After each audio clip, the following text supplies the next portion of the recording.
8,000 on both? Is that? 1,800. All right. Hello, everybody. My name is Chris Villa, and I'm your mayor, and I want to welcome you to the April 9th, 2024 City Commission meeting. I call this meeting to order. Val, please call the roll. Commissioner Penny? Here. Commissioner Curry? Here. Commissioner Danio? Here. Commissioner Johnson? Here. Mayor Villa? Here. And at this time, I want to remind everyone to please silence any cell phones or electronic devices that may make any noise at this time. I'll ask you all to please stand for the invocation and continue standing afterwards for the Pledge of Allegiance.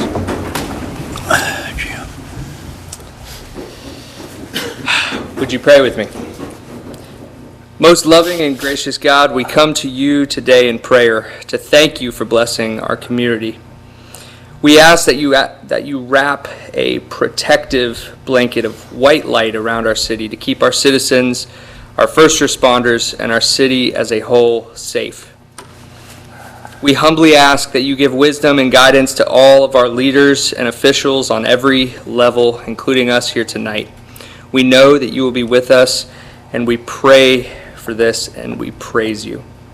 You know our wants and our needs, dear God, and we ask for health and healing tonight for one of our very own commissioner, Mr. Johnson. Please give him strength and courage, dear God. Love him and heal him. As we always pray for our law enforcement officers tonight, I'd especially like to pray for them. Please give them certainty and understanding, peace and confidence. Let them do their jobs to the highest professional standards. Protect them and keep them, dear Lord, as they protect us. Finally, I pray for everyone here tonight. Give them love and peace. Dear God, do not let our hearts and minds be driven by division and anger. Inspire our hearts and minds to come together to create solutions in your name. We thank you for blessing our city. And in Jesus' name I pray. Amen. Amen. Now for the Pledge of Allegiance. I pledge allegiance to the flag of the United States of America and to the republic for which it stands, one nation, under God, indivisible, with liberty and justice for all.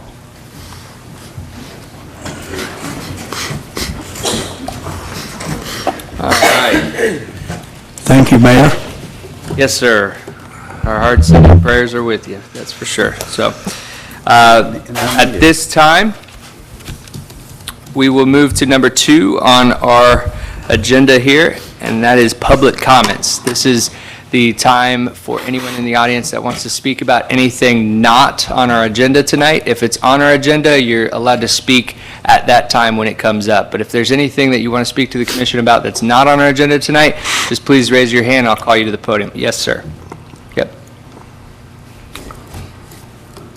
Thank you, Jim. State your name and address for the record. You have 5 minutes.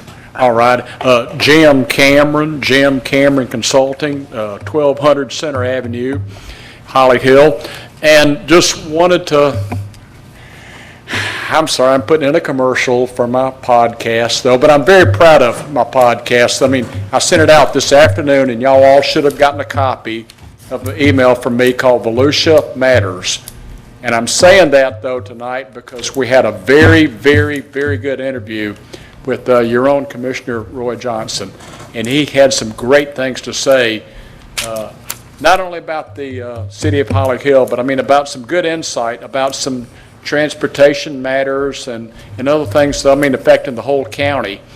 And some things for us to all be thinking about, though. So again, you can get it on Apple Podcast, Volusia Matters, but you all should have gotten that email, though, this afternoon from me about 4 o'clock, though, so, but check out the interview. And if you want to scroll past my news section, though, it's about minute 17 that you'll hear Roy's interview, though. But Roy, you did a great job. Just want to let you know. Thanks, Jim. Thank you, Jim. Appreciate it. Is there anyone else in the audience that would like to speak to the commission about anything not on our agenda tonight? Yes, ma'am. And just state your name and address for the record, and you'll have 5 minutes. Chris Bremner, 168 Walker Street. Good evening. I'm here tonight on 2 points. The first is, let me just start out with, I'm a compassionate person, and I believe that everyone that works here at the city has a difficult job, and everyone here on the commission has a difficult job. We have a lot of challenges in Holly Hill, and as a new community member, I'm here to do my part. I don't want to be a complainer, but it's been a difficult 9 months. I came to the commission and asked for help prior to Bike Week.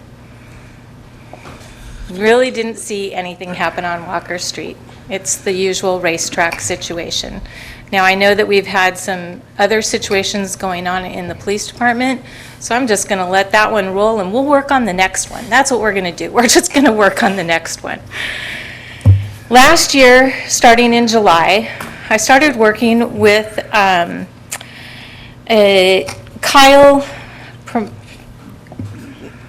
M. I'm sorry if I mispronounce his name. Mahanes? Mahanes. So I started working with him on a situation that we have in our neighborhood at 160 Walker Street. Anna Bailey, who unfortunately passed away recently, and her love of cats. We have approximately 10 to 20 feral cats at that property. I have been trying to get help to get those cats off the property. If we do not have an animal control department, let's just say it. I was passed along to somebody at a, well, what is her name? I have it here. Pat Mihalik.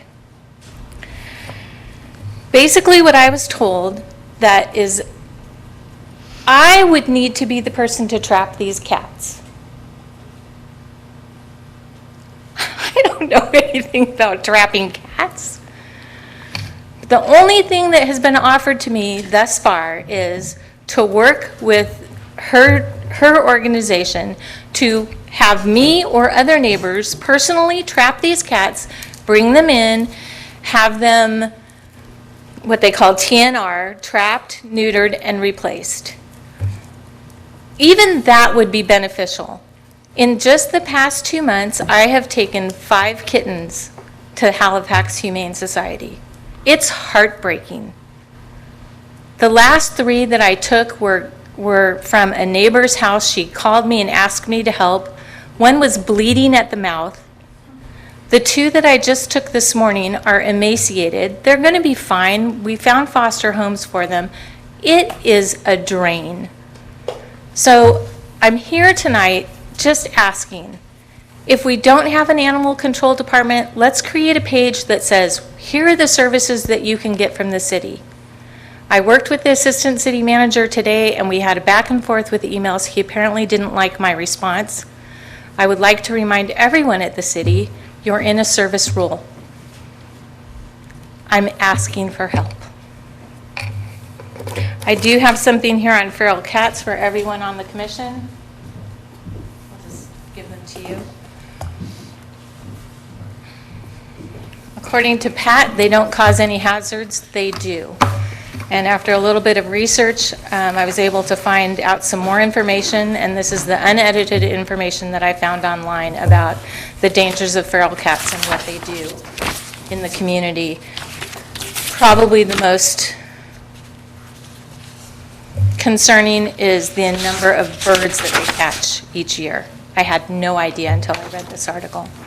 So, thanks for your help. Hopefully we'll get this situation under control at some point through some other service. Thank you. Thank you, Ms. Bremner. Is there anyone else in the audience that would like to speak to the commission about anything not on our agenda tonight? All right, seeing none, we'll close public comments and we'll move to the approval of the minutes. We have the minutes from the March 26, 2024 workshop and March 26, 2024 regular city commission meeting. Do I have a motion to approve the minutes? Motion to approve the minutes. Second. We have a motion from Commissioner Danio for approval, a second from Commissioner Johnson. Would anybody in the audience like to speak to the minutes? Seeing none, I'll close public participation. We'll take a vote. All those in favor signify by saying aye. Aye. All those opposed, the motion carries unanimously. Now we're going to move to our consent agenda, items 1 through 3. Would a commissioner like to remove an item for discussion? Seeing none, the action proposed is stated for each item on the consent agenda. Unless a city commissioner removes an item from the consent agenda, no discussion on individual items will occur, and a single motion will approve all items. Is there anyone in the audience who would like to speak about anything on our consent agenda tonight? All right, seeing none, we'll close public participation on the consent agenda. I will entertain a motion for approval. Motion. We have a motion for approval from Second. Commissioner Johnson. We have a second from Commissioner Danio. No discussion is required. We'll take a vote. All those in favor signify by saying aye. Aye. All those opposed, the motion carries 5-0. Now we're going to move to our regular agenda tonight, and we have our first one and only resolution tonight is Resolution 2024-R-20. Mr. Forte. Can we continue it? You can read it into record, Mr. Simpson.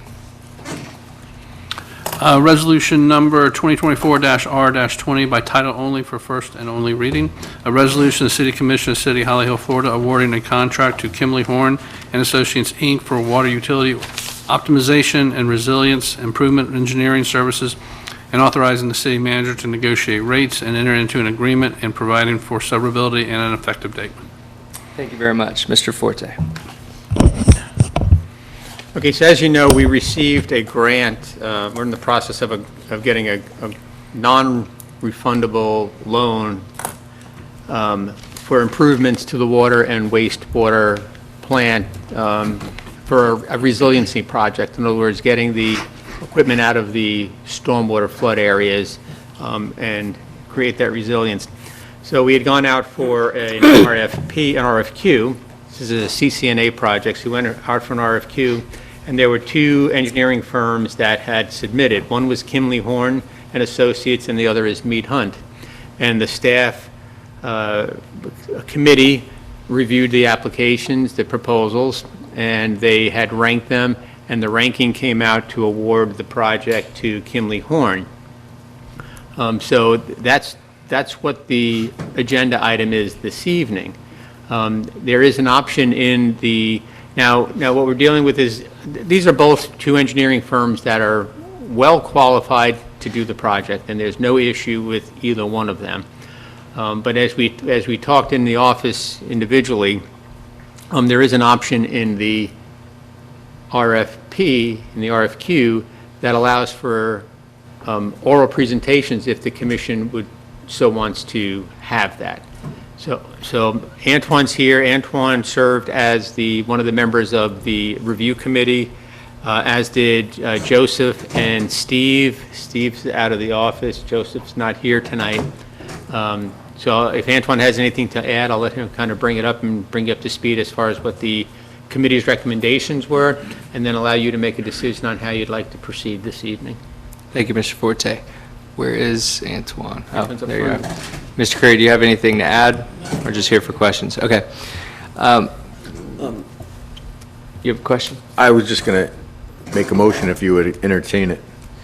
Well, first I want to ask a question. Okay. So, as we spoke about, Mr. Forte, I would like to see, as I look through, I saw a committee of 3, and 2 chose this Kimberly company, and then Kimley, I'm sorry, and one of them chose Mead Hunt. I would actually, this is a very big project, and I think that, I know that the commission reserves the right to be able to hear their presentations. So I would like to personally hear that presentation, and I'd like it to be sooner than later. I don't want to wait till the next meeting. We can actually have a meeting in between. Are we within our rights to be able to do that tonight? You are. You can request that this go to oral presentations, and if you wanted to do that, I would recommend that we do it at 5 o'clock next Tuesday, only because at 6 o'clock next Tuesday, you have the second CRA public meeting at Sika Hall. So if you're going to be around for that, maybe you can do oral presentations on Tuesday at 5, just before that meeting. Right. Okay. Mr. Penny, was that? I was going to make a motion to that effect. To that effect? Yes. Then I like your motion. Then I will entertain that motion. Can I ask him, Yes, you can ask a question because there's no motion on the floor. wasn't there two separate projects? This is for the water side of the grants. There are two projects, wastewater project and a water project. This is for the water project. Okay. So if that's what the commission wants to do, what I would suggest is we would allow, within that 1 hour, we'll allow staff to come up and present their conclusions for their rankings and their recommendations, and then have each of the proposers, the engineers putting in their proposals, come up and give them an allotted time, whether it's 5 minutes or 10 minutes to do a presentation, and then another 5 or 10 minutes after that for questions and answers. And then you would deliberate that amongst yourselves, and then make a recommendation to yourselves, and then provide me direction with what to bring back at the next commission meeting. Is that about right, Scott? Or if you set it up as a meeting, they could approve it that night. Go to set up as a special called Do meeting. it as a special meeting? Well, I guess you can do that. I didn't think about that. Saves a week. We're still going to have a meeting the following Tuesday, so. But time is kind of the essence. For the deadline. Yeah, time is of the essence for this, so if you want to do that as a special called meeting with one agenda item for next Tuesday at 5 o'clock, I guess we can certainly do it that way. Thank you. Are there any further questions for staff? Okay. I will open the floor for that motion. Commissioner Penny? I'd like to make a motion that we have a time certain to rehear this at a special called meeting next Tuesday at 5 p.m. for oral presentations from both applicants. Okay, and to be clear, a special called meeting, a commission meeting or a Yes, workshop? yeah. All right, all right. And I'll second that. Okay, we have a motion and a second. Do you have questions about the motion? All right, So we with weren't that, going to do it as a meeting. We're going to do it as a special meeting now. that's what the motion is. The motion is to call it as a special meeting next Tuesday at 5 o'clock Okay. and to make the decision then after Yeah, presentation. that will allow us to make a decision that Right. day. Okay. All right, so at this time, I'm going to open this up to the public. Is there anyone in the audience that would like to speak on this motion tonight? All right, seeing none, I'll close public participation. We have a motion and a second. Any discussion needed? We'll take a vote. All those in favor signify by saying aye. Aye. All those opposed? The motion carries unanimously. Now, we're going to move to our public hearings, and let me see here. Is this first ordinance able to be presented tonight? Yeah, I learned this evening that the Bentley Oaks project did get their letter from the school board. Brian could update you on that, so this item can move forward. All right, Mr. Simpson, please read this in the record. Ordinance number 2024-0-3073 by title only for second and final reading. An ordinance of the City of Holly Hill, Florida, amending the comprehensive plan by amending the future land use map designation of certain property identified in Exhibit A by virtue of a small-scale future land use map amendment, changing the future land use map designation from low-density single-family residential to low-medium-density single-family residential to low-medium-density residential, providing for conflicting ordinances, providing for severability, and providing an effective date. Thank you very much, and we'll go right over to you, Mr. Walker. Yes, Mayor, Commission. Staff continues to recommend this project. The proposal is to enact an ordinance which will change the future land use from low-density residential to low-medium-density residential. In first reading, the applicant had not submitted their school adequate capacity determination letter. They have since determined that, they have since gotten that letter, and that determination from the school is that this project would increase the number of students in the school system by approximately 3 students. And they do not find any reason at this point to indicate that this would affect the levels of service. So based on that, now that they have met that requirement of having their finding of adequate capacity, staff continues to recommend approval for this project. Thank you very much. Are there any questions for staff? All right, I just want to Sorry, I thought this was going to be pulled tonight the last I talked to the city manager. I just found out as Brian came in. Thank you. It was just received today. Okay. I know this is the second reading, and I asked some other questions before, but I'm going to ask them just to be sure again. So this was approved back in the early 2000s, correct? Yes, it originally had been known as Brentwood, and it had been approved for 16 units for 4 buildings of 4 units each, 4 quadplexes. And that was back on November 28th of 2006 that the City Commission approved the final plat. In 2005, it was approved for a subdivision by the commission, and then in 2006, the plat was actually approved. The plat was never recorded. However, all of the infrastructure was started at that time. So you had the road and the stormwater, the inlets, all of that that's typically associated with a subdivision was started and almost completed back in the early 2000s. Since that time, back in about 2020, the project was revived and all of the infrastructure was inspected, cleaned, and completed. So at this point, it's ready it's ready to be picked up and completed as far as the pads. And as we've seen with other projects similar to this, even though it was all approved, it just didn't go through the final process of the future land use change, but nothing from the original proposal is actually changing from what was approved previously, correct? That's correct. There is no increase in density at all. This is, you are simply correcting something that should have been picked up many, many, many years ago, all prior to this commission. Great. And so this is just an improvement. Thank you very much, Mr. Walker. Are there any questions for staff? At this time, we'll open up public comment. Is there anyone in the audience that would like to speak to the commission on this item tonight?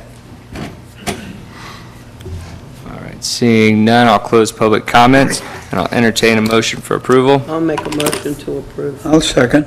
We have a motion for approval from Commissioner Curry and a second from Commissioner Johnson. Any discussion needed? No. All right, all those in favor signify by saying aye. Aye. All those opposed? The motion carries unanimously. Now we're going to move down to our second ordinance tonight, which is ordinance 2024-0-3074 for first reading, as well as first reading for ordinance 3075. Mr. Simpson. Yes, Mayor, as we've historically done, I will read both ordinance titles in. You will have presentations and receive evidence regarding both ordinances, but I would recommend you vote on them separately. The first one will be your comprehensive plan ordinance, and then your second one would be your rezoning ordinance. That would become valid or implemented upon adoption of the comprehensive plan. And since the rezoning ordinance is a quasi-judicial hearing, once we get to the point, commission should disclose any ex parte communications. Ordinance number 3074 by title only for first reading. An ordinance of the City of Holly Hill, Florida, amending the comprehensive plan by amending the future land use map designation of certain property described in attachment A by virtue of a small-scale future land use map amendment, changing the future land use map designation from low-density residential to low-medium density residential, providing for conflicting ordinances, providing for severability, and providing an effective date. Then ordinance 3075.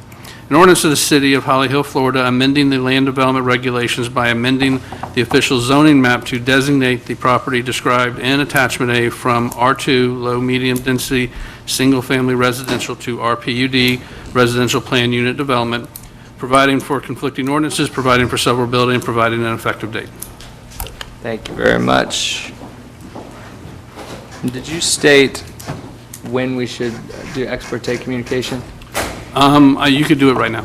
Okay. All right, before we go further, we should disclose any ex parte communication between the commission And so I will go first. I had a meeting request from the applicant to meet here at City Hall, so I met with their attorney here at City Hall for a good 20 minutes. And in the conversation was our Assistant City Manager, Mr. Walker, with me. And furthermore, I've spoken to several citizens in the neighborhood, and they've expressed their concerns to me. And so that's the extent of my ex parte communication. Does anybody else have any ex parte? Yes, we'll start over here, Vice Mayor. I had the same meeting with the applicant's attorney, two representatives from the applicant, and I've also had several conversations with Alicia Fulford at 610 3rd Street, and I'm sure I talked to her husband Bucky, but I don't remember when, so. Thank you. I had a request as well from the applicant's attorney and two other representatives. The assistant city manager was there during the meeting, and I have had no other ex parte communication with any citizens or residents. Same, I had a meeting with the applicant and one of the young ladies that worked with him, and Brian at city, in Joe's office. None whatsoever. None? Okay. For the record, none from Commissioner Johnson. All right. With that, Joe, do you have anything before we toss it over to Mr. Walker? I do not. All right, Mr. Walker. Mayor, Commission, as read by the city attorney, this is to consider two ordinances. One is to enact a small-scale future land use amendment from low-density residential to low-medium density residential, and then a separate ordinance to enact a rezone from low-density single-family residential, which is R2, to an RPUD, a residential plan unit development. And this is for 8 lots, totaling approximately 2.11 acres. And these are located approximately 400 feet northwest of 3rd Street on the west side of Center Avenue and depicted in Exhibit A, which Exhibit A is a legal description and survey. This property is currently undeveloped. 6 of the 8 lots are part of the Anastasia Court plat that was approved by the Holly Hill City Commission on October 11th, 2005, while the other 2 lots are part of the Mason and Carswell's plat, and this was approved sometime in the early 1900s. The applicant has purchased the lot and desires to develop the area into a 17-lot townhome community. And those townhomes, the renderings are on the screen. The subject property abuts residential homes on the south and west, and a retention pond on the north, and Center Avenue with homes on the east. Again, the property is zoned R2, and this permits single-family residential homes, but because the applicant is looking to build 17 townhomes arranged in 4 buildings, they need to rezone the property. Although the R4A and R6 zoning districts allow for townhome development, the applicant is proposing a residential plan unit development for their project. And this is because the R4A and R6 zoning districts do not allow for any flexibility with regard to development standards. So the residential plan unit development is being asked for, is being requested, and this allows for some flexibility with respect to the development standards, things such as setbacks and lot sizes and things of that nature. They're also proposing to provide enhanced development standards in other areas of the project, such as with buffers and landscaping. The applicant's also seeking an increase in permitted density from a maximum of 6 dwelling units per net buildable acre to a maximum of 10 dwelling units per net buildable acre. And this will represent a total of 7 additional units on the property, so 17 lots in total. The city and the developer are proposing a partnership wherein the city will allow the developer to count the land area of the city's retention pond to the north toward their open space requirement and to make improvements to the city pond that will be used toward meeting the project's stormwater requirements. In exchange, the developer will assume responsibility for all aesthetic aspects related to the entire pond's maintenance. The city will continue to be responsible for the pond's functionality. There is paragraph 5T of the attached development agreement, which goes into more detail regarding this arrangement. In this, the city must approve all improvements to the city's stormwater retention pond and may reject the proposed improvements at its discretion if the city determines the proposed improvements will adversely impact the overall stormwater system, or if the city determines that it is too costly for the city to functionally maintain or is otherwise not in the best interest of the city. The city's right to reject the proposed improvements is not limited to whether the proposed improvements meet stormwater regulatory requirements. A special assessment district, as well as an agreement to implement it, along with a stormwater maintenance agreement, will be completed prior to second reading.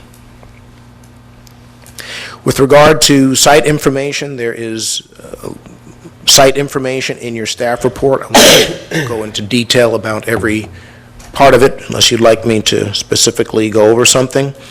With regard to zoning and land uses, for the zoning districts and future land uses that surround the subject parcel, there is a sheet in your staff report titled Zoning and Land Use Table.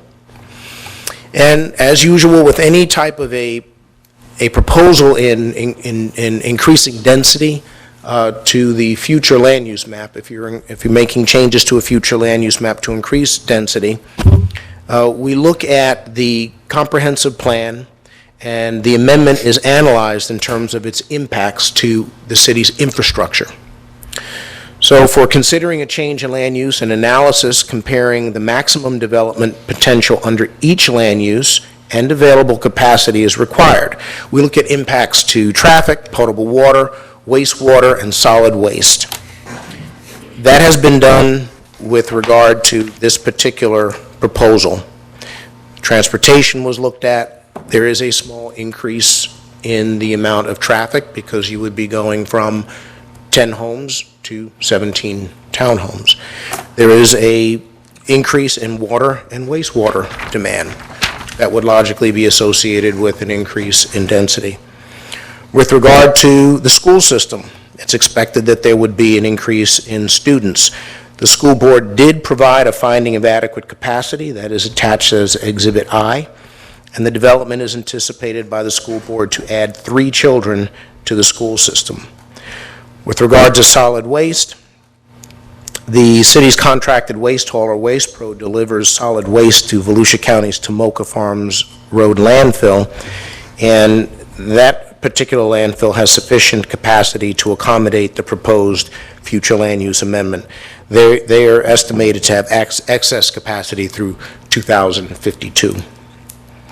And with regard to stormwater management, that again will be addressed through the improvements made to the city's pond. So all in all, the increases that are proposed are able to be handled by the city's systems and will not in any way cause any impacts or loss of levels of service. Florida statutes also requires that the amendment be looked at to determine whether or not it discourages urban sprawl. So some of the key indicators of urban sprawl are things like leapfrog development, premature development, and development that doesn't make efficient use of urban services. This amendment does not represent any of those things. Doesn't represent leapfrog development or premature development, and in general it promotes efficiency in the use of urban services. We look at whether or not the proposal is consistent with the comprehensive plan. We review the goals, the objectives, and the policies of the comprehensive plan. And that was done in this particular instance as well. In your staff report, staff has highlighted very specific elements of the comprehensive plan and shown how this project does meet those goals and objectives and policies. For example, we looked at Chapter 1, the future land use element, Chapter 3, the housing element as well, and specific policies under each one. I won't go into each one in the staff report. If you'd like me to speak about any one in particular, I'd be happy to. Staff finds that the requested small-scale future land use amendment is consistent with the city's comprehensive plan. The city does have available capacity to serve the increased demand on facilities and infrastructure created by the requested amendment. Additionally, the requested amendment does not encourage the proliferation of sprawl. The next issue is whether or not the requested zoning designation is appropriate. So in reviewing for the appropriateness of the requested RPUD, the Board of Planning and Appeals, as well as the City Commission, must consider the 8 criteria that are listed in Section 82-372 of the Land Development Regulations. These criteria have been listed, and there's been commentary provided by the applicant for each one in Exhibit J. In reviewing what the applicant submitted, it is staff's opinion that the requested rezone from R2 to RPUD is justified and appropriate for the area. Therefore, staff recommends that the commission adopt an ordinance of the City of Holly Hill, Florida, enacting a small-scale future land use map amendment from low-density residential to low-medium density residential for 8 lots, together totaling approximately 2.11 acres, located approximately 400 feet northwest of 3rd Street on the west side of Center Avenue, as depicted in Exhibit A, and adopt another separate ordinance enacting a rezone from R2, low-medium density, single-family residential, to RPUD, residential plan unit development, and approve the associated preliminary plan and written development agreement for 8 lots together totaling approximately 2.11 acres, located approximately 400 feet northwest of 3rd Street on the west side of Center Avenue and depicted in Exhibit A. And that concludes my presentation. Thank you, Mr. Walker. And just for everyone, the commission and the audience to be aware, I think to make this the most efficient way possible, what we're going to do tonight is allow the applicant to come up and give your presentation, and then we'll open it up from commissioner questions, which I have quite a few. And then after that point, we will open it up to the public to come and speak, and then after that, we will discuss as a commission. So at this time, I'll invite the applicant up. Is it just you tonight? Well, I've got Matt Doust here with me if you have any questions, but it's just me speaking unless Who you is have Matt Doust? Is he the architect or engineer? Engineer? Okay. I think you know his dad, Mark Doust. Yes, I Yeah. do. Yep. So All right. let me start with saying thank you, especially Just to introduce Brian. yourself for the record, I please. will. I'm Rob Merrill with the Cobb Cole Law Firm. I think you guys all know me. I've been practicing law here in Holly Hill for about almost 37 years and appeared before you in many, many occasions. Roy, I wanted to say, because the disclosure thing happened and we didn't get to have a meeting, or I know it was because you weren't feeling well, so I wanted to make sure everybody understood that we didn't leave Roy out of the conversation. And we did have some good conversations. I want to make sure that everything that we talk about here are things that we talked about when we had individual conversations, including the I think it's 800 and something pages of record that Brian has summarized to you today. So I'll start by saying, when I do this stuff, I've been blessed with not being able to pick the cases that I wanted and bring forward things that I thought were good for the different cities that I work in. And this case is no exception. And you guys have seen me from little cases to stuff like Marina Grande, where there's a lot of people involved and there are very few people involved. And I have to say that if I were to go back and look at the record of 37 years, I've never had, we've had, friction along the way, but after things have happened, we've never had after the fact friction or problems. And I think things that I've been involved in, I've been blessed to be successful in that endeavor. So I wanted to start with kind of an overview. It's not about me, but it's about the cases that I bring to you guys.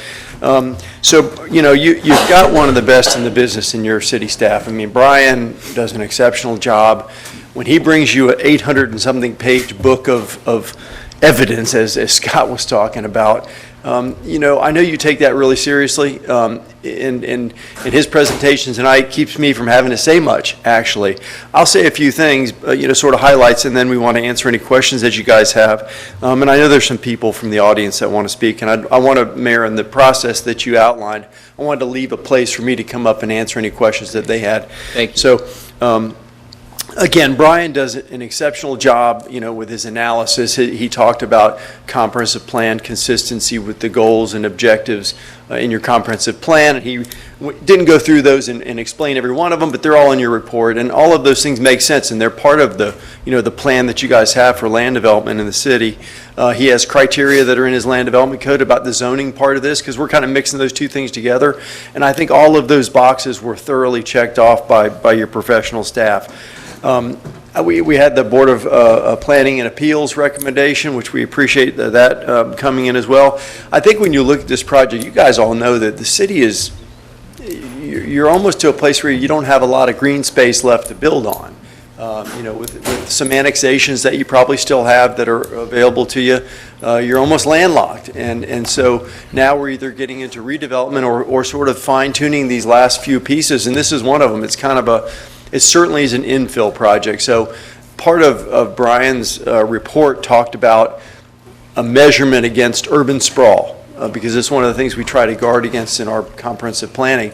This is just the opposite. So it's coming in and it's filling in an area with infill for places that are close to the police station and close to the fire station and near the sewer plant, and it's got water available and utilities. So it's exactly what we're hoping for, and it's an opportunity to make a place with the picture that's in front of you for people who want to live in Holly Hill, who aren't here right now, or who want to move to a newer residential destination.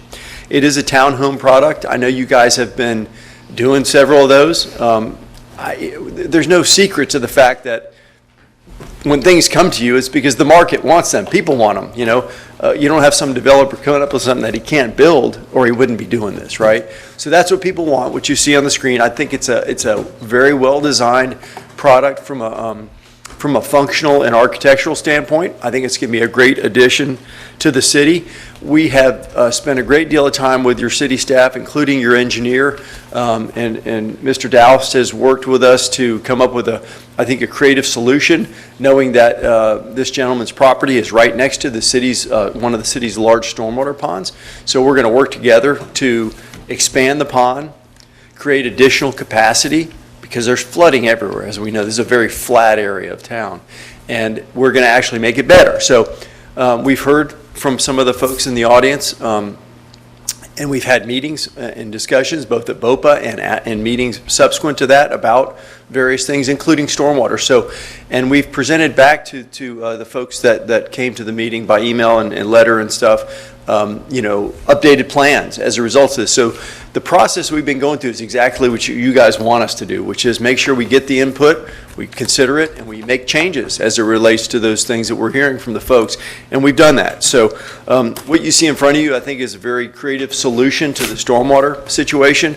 I think we even had one of the neighbors who, I think you mentioned, John, who we actually did proposed some changes to their property immediately adjacent to ours that had some issues with connectivity to the stormwater pond, that we made some improvements, and Matt can give you the details on that if you like. But as I said, we've had meetings with them, so I hope that they've been informed by the things that we've brought forward. I hope you guys have been informed by them as well, and we're here to answer any questions that you guys have about it. Great. Thank you, Mr. Merrill. I appreciate that. All right. And now at this time, we'll have questions from the commission, and I'm going to ask Mr. Walker if you could come up. I'm going to ask him Sure. questions first. Should I stay or sit down? You can sit down. It might be a minute. Mr. Walker, in your presentation, I heard you say something about 10 homes going to 17, but everything that I'm seeing is telling me that it's 8 available units to be built. Was that just did you mean to say 10, or is it 8? That's what I'm looking for. Well, what we look at is based on the land use now.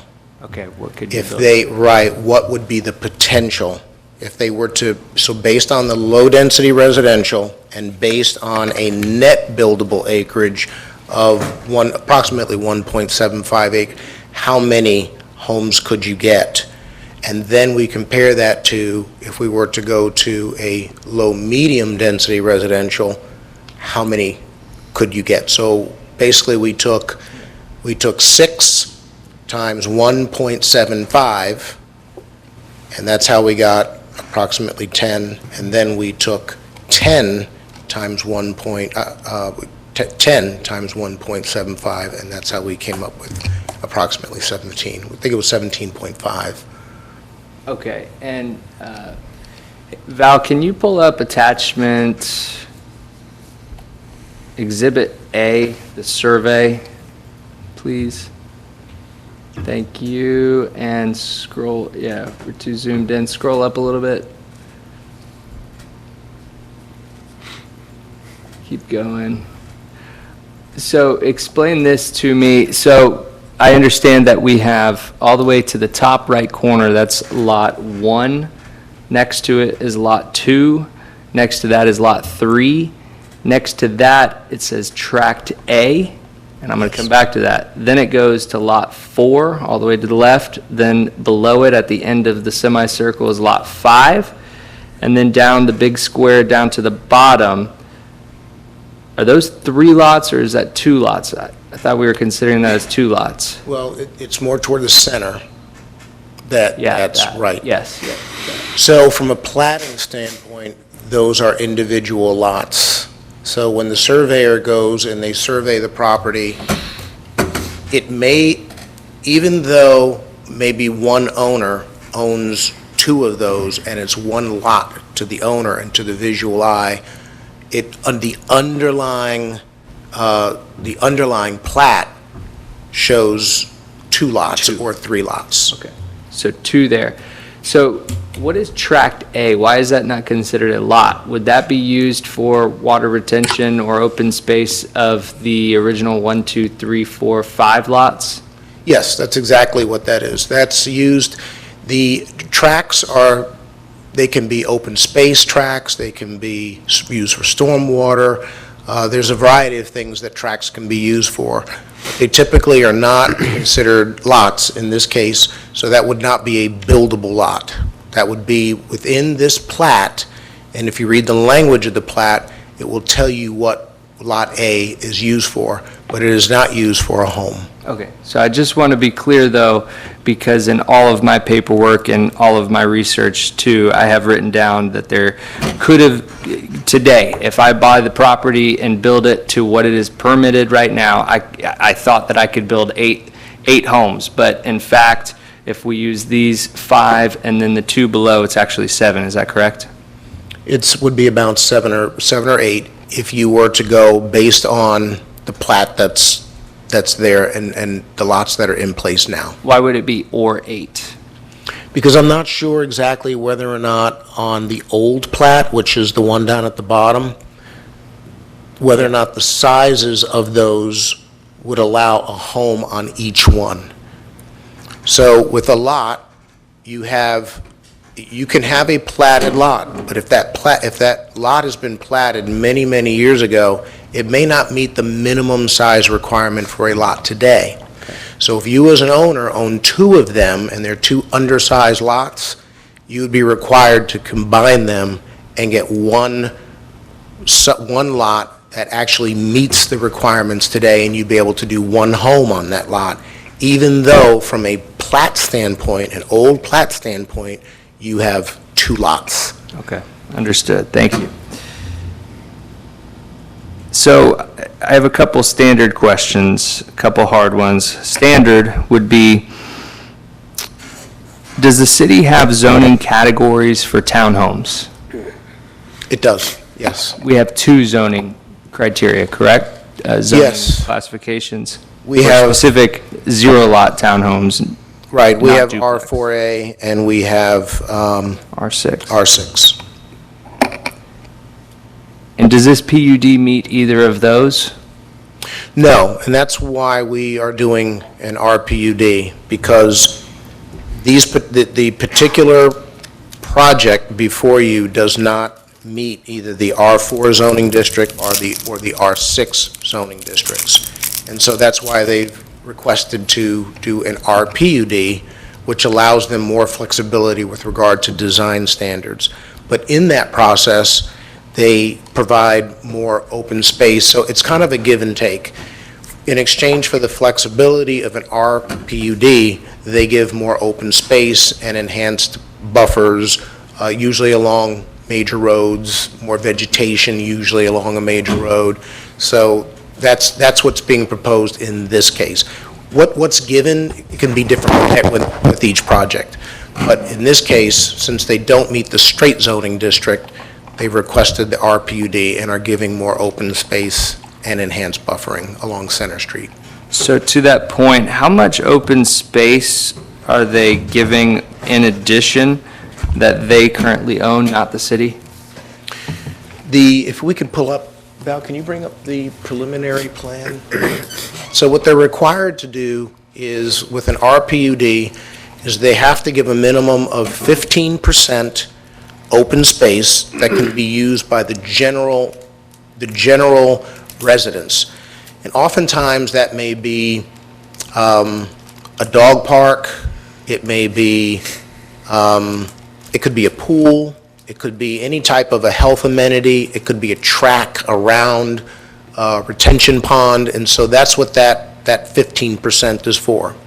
In addition to that, they need to give 25%, a minimum of 25% open space, and that is open space where you just can't build anything. It could include people's backyards, it includes anything that allows water to penetrate the ground and reduce flooding. Okay, let me stop you there, Mr. Walker. I'm sorry, but I just want to get to the heart of this question. So the open space, if, Val, if you open up, it's actually the attachment, it's high up, it's called Open Space Sketch. I think that's what you're referring to. So when you open this up, you'll see, can you zoom out, Val? I don't think that's it. That's not it. Actually, I think, Commissioner, Mayor, if you go back to the one that was originally there, I think we had to move it over, and that would have the numbers you're looking for. If Oh, we you went back- changed it? Yeah, because Yeah. the one that I have in my packet shows a very large area, larger than the property, that has a large pond on it. Do we own that property? Does the city own it? Is that a city-owned property? Is it a city-owned pond currently? Pond is correct. Okay. Are you counting that in open space when you're talking about this open space that they're giving us? In order to meet, yes. Thank you. Okay. That's my point. All right. How big is the rear yard setback? I believe it's 10 feet. 5. Can we, it's either 5, okay. I'd have to see. So it's 5? Okay. What is the rear yard setback of the R6 zoning? I believe that one's 20. 30? For R6? Yeah, Okay. R6. I don't have Just want to that get those on setback. records. I'm not trying to put you on the No, spot. no, I know I didn't understand. ask you these I questions ahead of understand. time. I'm just trying to get this on record before we have debate. So is this project touching any low, medium density future land use? It does meet low-density residential. Is it touching any that is around it? Or is it all around it low-density residential? It's touching low-density from a density standpoint, yes. Future land use, it's touching low-density, Okay, all the way around it? yes. Yes. Okay. And lastly, so, well, at this point, actually, I want to call up is there any questions for Brian before we move on? All right, thank you, Brian. Sure. And at this time, I want to call Mr. Merrill up, please. Mr. Merrill, thank you for meeting. Before you start, can I Yes, sir. elaborate on a couple of the questions Please you do. asked, since I can hopefully help a little bit with what Brian was saying? Please do. So I didn't spend a whole lot of time talking about the pond part of this, but the creative solution that I referred to, I think you guys were aware of, but I'm going to elaborate further, which is, yes, you have property that is in your ownership that's immediately adjacent to us, that's open space with a pond. We aren't going to take ownership of it. We discussed that. We discussed actually changing hands, but instead, we're going to take full responsibility of it. We're going to mow it. We're going to weed it. We're going to take care of it. We're going to make sure that it is our backyard and the neighbor's backyard, so it absolutely does look like, act like, and have the ability to be open space for us. So when you look at this aerial, you see there's giant open space right next to this property. So, Mayor, I hear where you're going. If you looked at just the four corners of what we actually own of our property, not enough open space. We get that. That's the reason why we're using this tool, this RPUD tool, to add that flexibility. The townhome product, when you look at it, you look at the picture of it, it fits, it works. From a planning standpoint, or Brian wouldn't be here telling you that he thought it was a good idea. So when you start to measure it with that R6, and there's one that says 30 or 20, and this one says 10 or 15 or whatever it is, you just have to decide whether you think it works, whether it's a product you think works for Holly Hill. That's my opinion. The part about the touching, I would say I can throw a baseball far enough from this property to hit a commercial operation that's right there, one or two. So when you're talking about, immediate compatibility, you got to look at a little bigger view than that. And I think when you look at this whole neighborhood, there's some different stuff going on, including commercial right there. So I would say that. So just trying to help you answer those two questions. No, thank you, and I'll go on the first one that you talked about. So you talked about the pond. So will it be different for the residents that are against the pond currently, or will it stay the same, look to them, other than it being expanded a little bit? Good question. What you see there highlighted in blue is the addition that we're going to be making, the changes that we're going to make. The rest of it stays the same. And by the way, it is, like I said, going to be maintained in perpetuity by us. We actually came up with a structure which is a special assessment district, a tax, if you will, on the people that are there, so that the homeowners association, if it were to go defunct, there's an actual mechanism where they have to pay ad valorem tax, a piece of the ad valorem tax, to make sure that that property is taken care of. Yes, and how much is that going to be per year, do you know? Anybody have the number?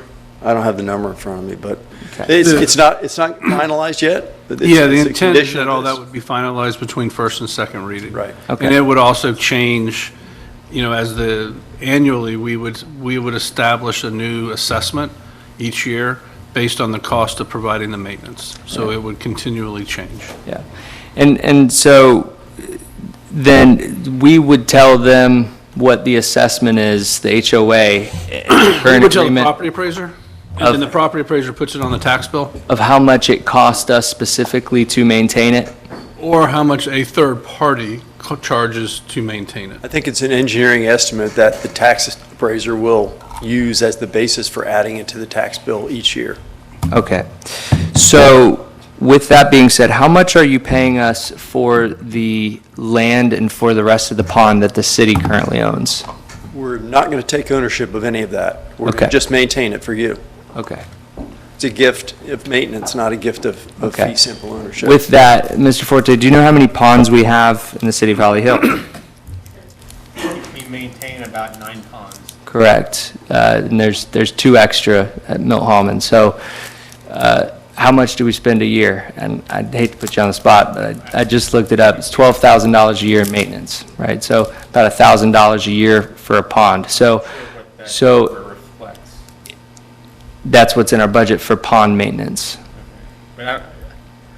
Is our finance director here? No, she's ill, so she went home. I'm not sure if that may be pond maintenance as far as, we have a couple of things. You have lake doctors, which is pond maintenance that goes in and does the water quality, and then you have the internal staff that goes around and does its mowing, and that may not be itemized in a line item budget that you're talking about. But we haven't done that yet. So if we move forward with this agreement, then in the budget season, we should look to see a decrease in those line items since they're going to now take care of the pond. Is that correct?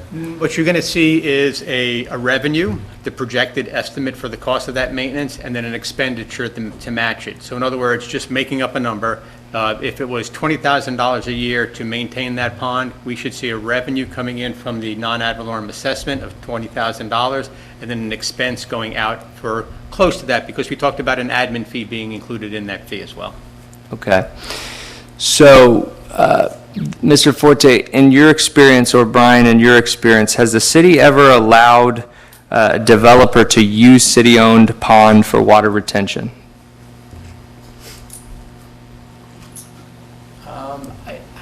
I don't, not the way that you've worded it, but we've had relationships with other projects where if there's excess capacity, it's actually the other way. If using the Mirage, for example, the Mirage was constructed, and as long as there was excess capacity, we would be able to dump our regional stormwater into their pond. So it kind of went the other way. I think I'm explaining that. And then we have the property with Dino Paspalaskis down on First Street behind Copper Bottom. There's an agreement on that, which would be a mutual public-private pond, not developed yet, but it's in the agreement that when the Dino's property gets developed, that pond would be a shared pond between their private property and the city having ownership. Actually, that parcel currently is owned by the city, but he would be able to put his pond on that parcel. So basically, he would do us a favor by building that pond for us. There's a shared cost in it. He wouldn't build it all out of his pocket. So that's nice of him. Okay. So moving forward, has the city ever given land to a developer to not only use for storm water, but for open space as well? Like a park, a pond, city-owned property? All right, no. Okay. And I hear what you're saying, I do, and it's no disrespect to you at all. And when we met, we were both very respectful. Sure. And I understand your job. My job is actually exactly what you said about Brian, which is determining ideas and representing the city. And so Brian's job is to go through to make sure everything fits within boxes and check them off and give us his professional opinion, but his job is not to tell me his ideas about that specific project. So just a correction there, that's my job and my determination. And so where I'm going with this is, well, I'll stay on questions here for a second. Do you know how much land you would need for, specifically for the pond that you need to build for water retention for your own lot if we weren't giving you the pond? I think the calculations have been done, and the city engineer and Matt Doust have collaborated on that. Do you want Thank you. Mr. Doust, please come forward and just state your name for the record. I'm sorry I lost my voice, but I showed up tonight. Matthew Doust with Mark Doust and Associates. Just wanted to bring your attention. You guys are bringing up great points about this pond. We worked with your city engineer. This pond was actually designed and permitted through St. John's for water quality standards for this entire basin that treats our site and additional sites around. So yes, it is a city pond, but the intent of that city pond was for water quality standards. Part of those water quality standards and credits are associated with our site. So you asked a question specifically about the percentage of what we would need on our site. What that would mean is, yeah, you would lose 4 units on the south or west side of your site, take about 15% of your site for stormwater. What we're doing is expanding the stormwater pond adjacent to us 20%. So you get an extra 5%. So we all know we got 22 inches of rain this last year. Flooding's a huge concern. So when you ever have the ability to add 5% more stormwater, that's an improvement. So we did work with staff to come up with the best solution for flooding, attenuation, water quality. If we were to do that on our site, could we do it? Yes. But then the solution wouldn't be as good. You're still going to have flooding concerns in the area. And so we teamed up with everyone to come up with that. All right, thank you very much. So 15% of the land. So what is the purchase price of the land currently? Are you able to tell us that? All right. So then it would venture to me, if you're paying that 15% of that price of that land would be a fair value to pay the city to be able to use the pond. Is that correct? I'm hearing you make a proposal. I think we've come up with a fair deal, which is what you see in front of you. I don't think that what you're saying, if you're looking for my personal opinion, on behalf of your client. Well, yeah, I'm not an engineer, and I'm also not a real estate appraiser. I'm not in the development business, Chris. But if you're asking me whether there needs to be some monetary compensation as it relates to us enlarging that pond and some of it's in your fee simple ownership, I don't think so. You know, we've done joint ponds with DOT, with other cities all over the place. This is not unique. I guess Joe figured out a couple of them that he knows about, but this isn't a new concept. That's something that you should be skeptical about, in my opinion. So I don't think the answer is yes, here's the amount and this is what we should do. I don't have that answer for you. Thank you for your opinion, and to go back to what you stated in the beginning, we don't have much space left here in Holly Hill, so I'm very concerned. I'm going to live here for the rest of my life. Not a lot of properties left to develop, and I really like single-family homes, and so when I look to see what is future land use and what type of projects we will be developing, that's where I'm coming from, and that's why it's unique to my standard. I don't care what happens outside of the city, other than just being a citizen of the county. So just for clarification purposes. So with that, I believe that is most of my questions now. So is there any further questions from the commission for staff or for him? You could just call up whoever you want. Mr. Merrill, when we met, we talked about, the original plan was for 8 single-family houses, approximately 2,000 square feet per house. Is that correct? Yeah, and so it's... So we're trying to calculate, what's the difference in the footprint between this project and the original project? It's a good question. When you do it as townhomes, it's probably going to have about the same amount total. It's just in smaller pieces. And the reason, as I understand it, and again, I'm not the expert, is that that's what the market wants. People don't want as big of a green space around their living space. They'd rather have a little smaller area and have it taken care of by somebody else surrounding them. Chris, I get where you're coming from. You like single family. Everybody wants a different variety of residential, units. And I mean, Marina Grande, people love it. Completely different from what you're talking about. This is a hybrid. This is a townhome. It's very much like single family in terms of people's enjoyment and use of it. But it's just a hybrid, like I said. I see nothing wrong with it. Thanks. Yes, ma'am.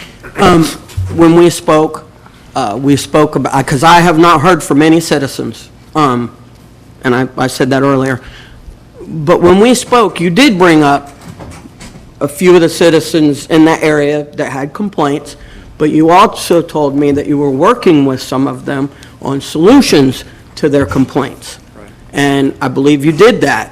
And also, the fact that this pond is being expanded to help with flooding in the area, which is very much needed, just like the 6th Street townhomes. Those retention ponds were built really over the capacity of what that project really needed, because it's going to help with flooding. And I can tell you, when we had all that rain that this young man's talking about, I went out after they started building those ponds, and I drove that little area where people were complaining off of Center Lane. And I didn't see but little puddles of standing water on the roadway after that happened.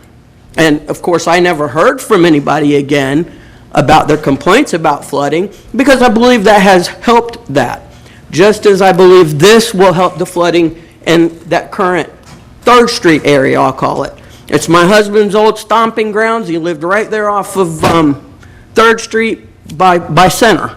So I'm very familiar with this area because of that. And I don't have a problem with the townhomes, because I understand a lot of young families, that's what they desire. Not something I desire, that's why I'm in a home. But I know that young families do desire that type of home now. They don't have a huge home that they have to take care of. It's a smaller, condensed version, something that they can afford to move into and get their family started.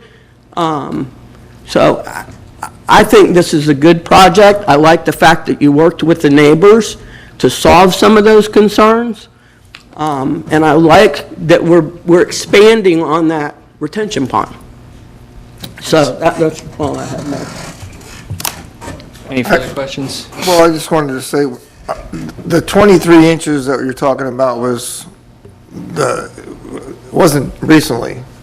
And I don't care what kind of drainage, when you got 23 inches in 24 hours, you're not gonna, there's nothing that's gonna solve that. So, I mean, just for the record, Yeah. so. I think we all know that. Any other further questions? Thanks. All right. All right, and with that, we will open this up to public comment. Is there anyone in the, yes, sir? You're the first one to raise your hand, please come on up. You'll have 5 minutes. Please direct all of your comments to me as the chairman. And if there are questions, Mr. Merrill graciously said that he will try to answer those for you if you have a specific question. Jim Legary, 342 Burley. I think it was last week, we had water conservation.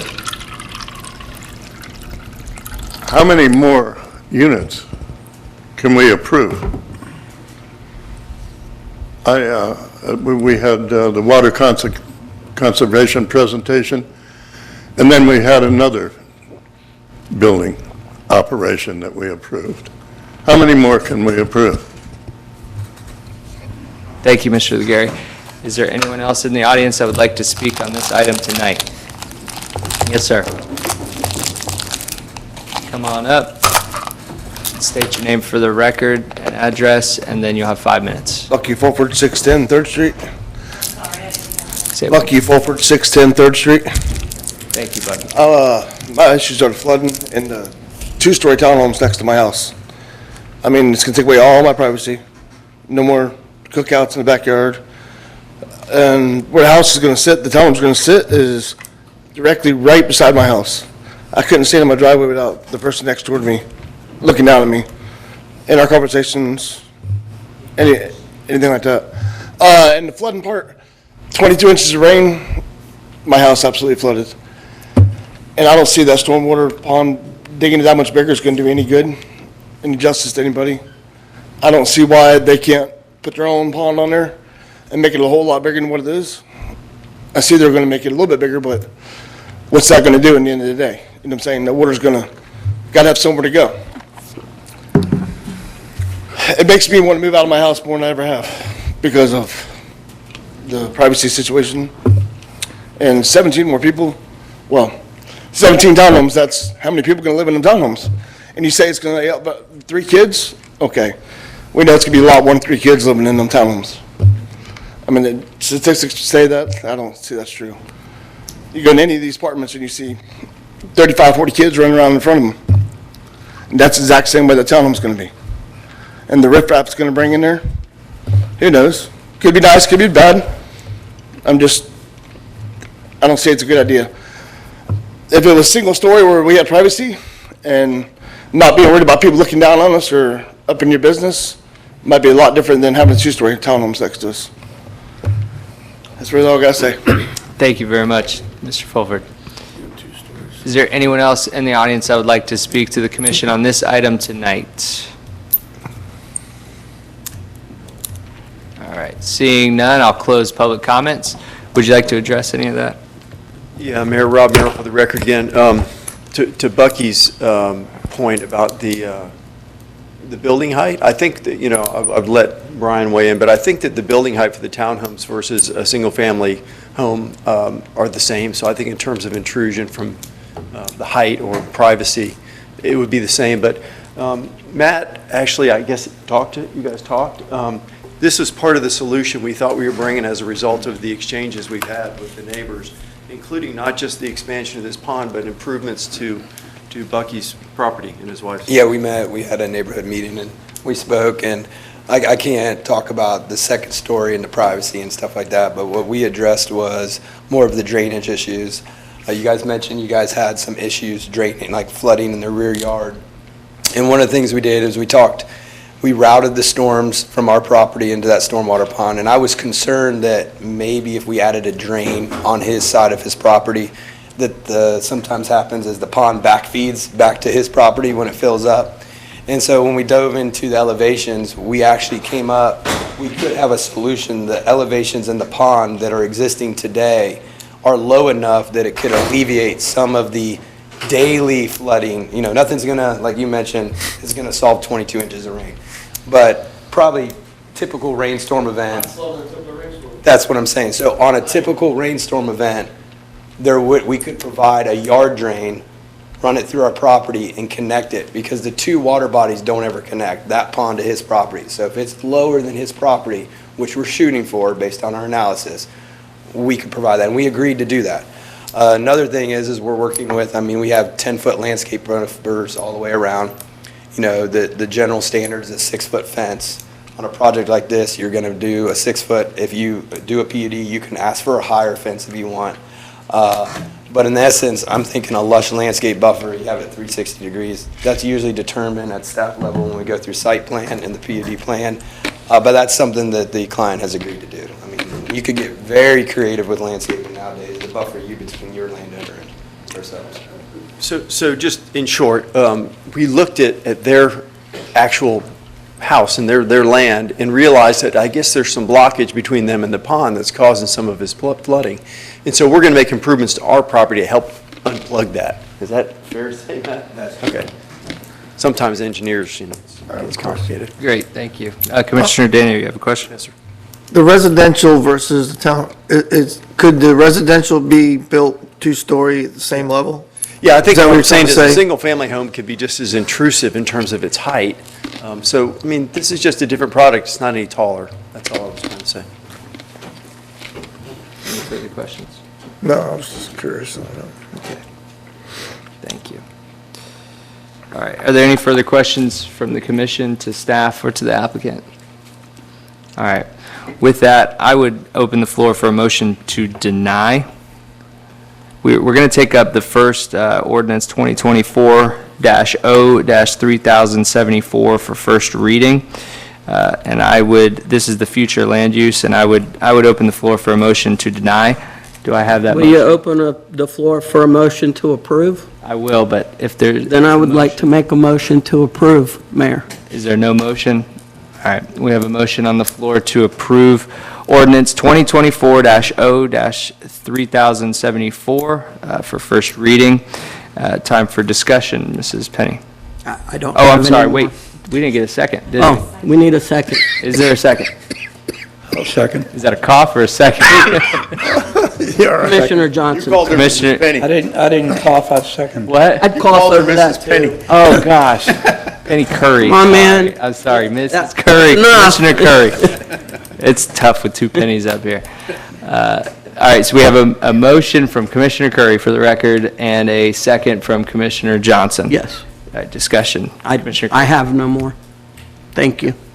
would the second like to make any discussion? I don't see, I've listened to everything they've had to say. It looks to me like they've kind of bent over backwards to help everyone in the community and expanding their retention pond. I believe, I listened to a family engineer about how things work a lot. I think it'll help, and I don't really see where there's a problem. Any further discussion? This is a first reading. Yep. So if the applicant doesn't kind of own up to the promises and all the, what Commissioner Johnson calls bending over for the neighbors, this will die at the second reading. Is that how it works? I mean, there's going to be a second reading that will be voted on, but I don't think anything has changed from tonight from what's actually in the packet. Well, he's talking about a 10-foot buffer. There's nothing, there's no change in the production of what you see between first and second readings, other than we will have the maintenance agreement in place by then. Other than Site that- plans and all that, or no? What's that? The site plan you're talking about for the 10-foot? Everything's in front of you other than what Scott was talking about, which is the agreement to take care of the maintenance. But the plans, the PD plans and everything is in front of you now. I think you're. That's are in you the talking 800 about pages, for the John. Fulford's property. I think that's a personal, private. I mean, do you have an agreement with them, or is it a Yeah, handshake agreement? Is that what you're asking, Commissioner Daniel? Kind of. I just want to see, I mean, I'm concerned about, No, for sure. That's a great point.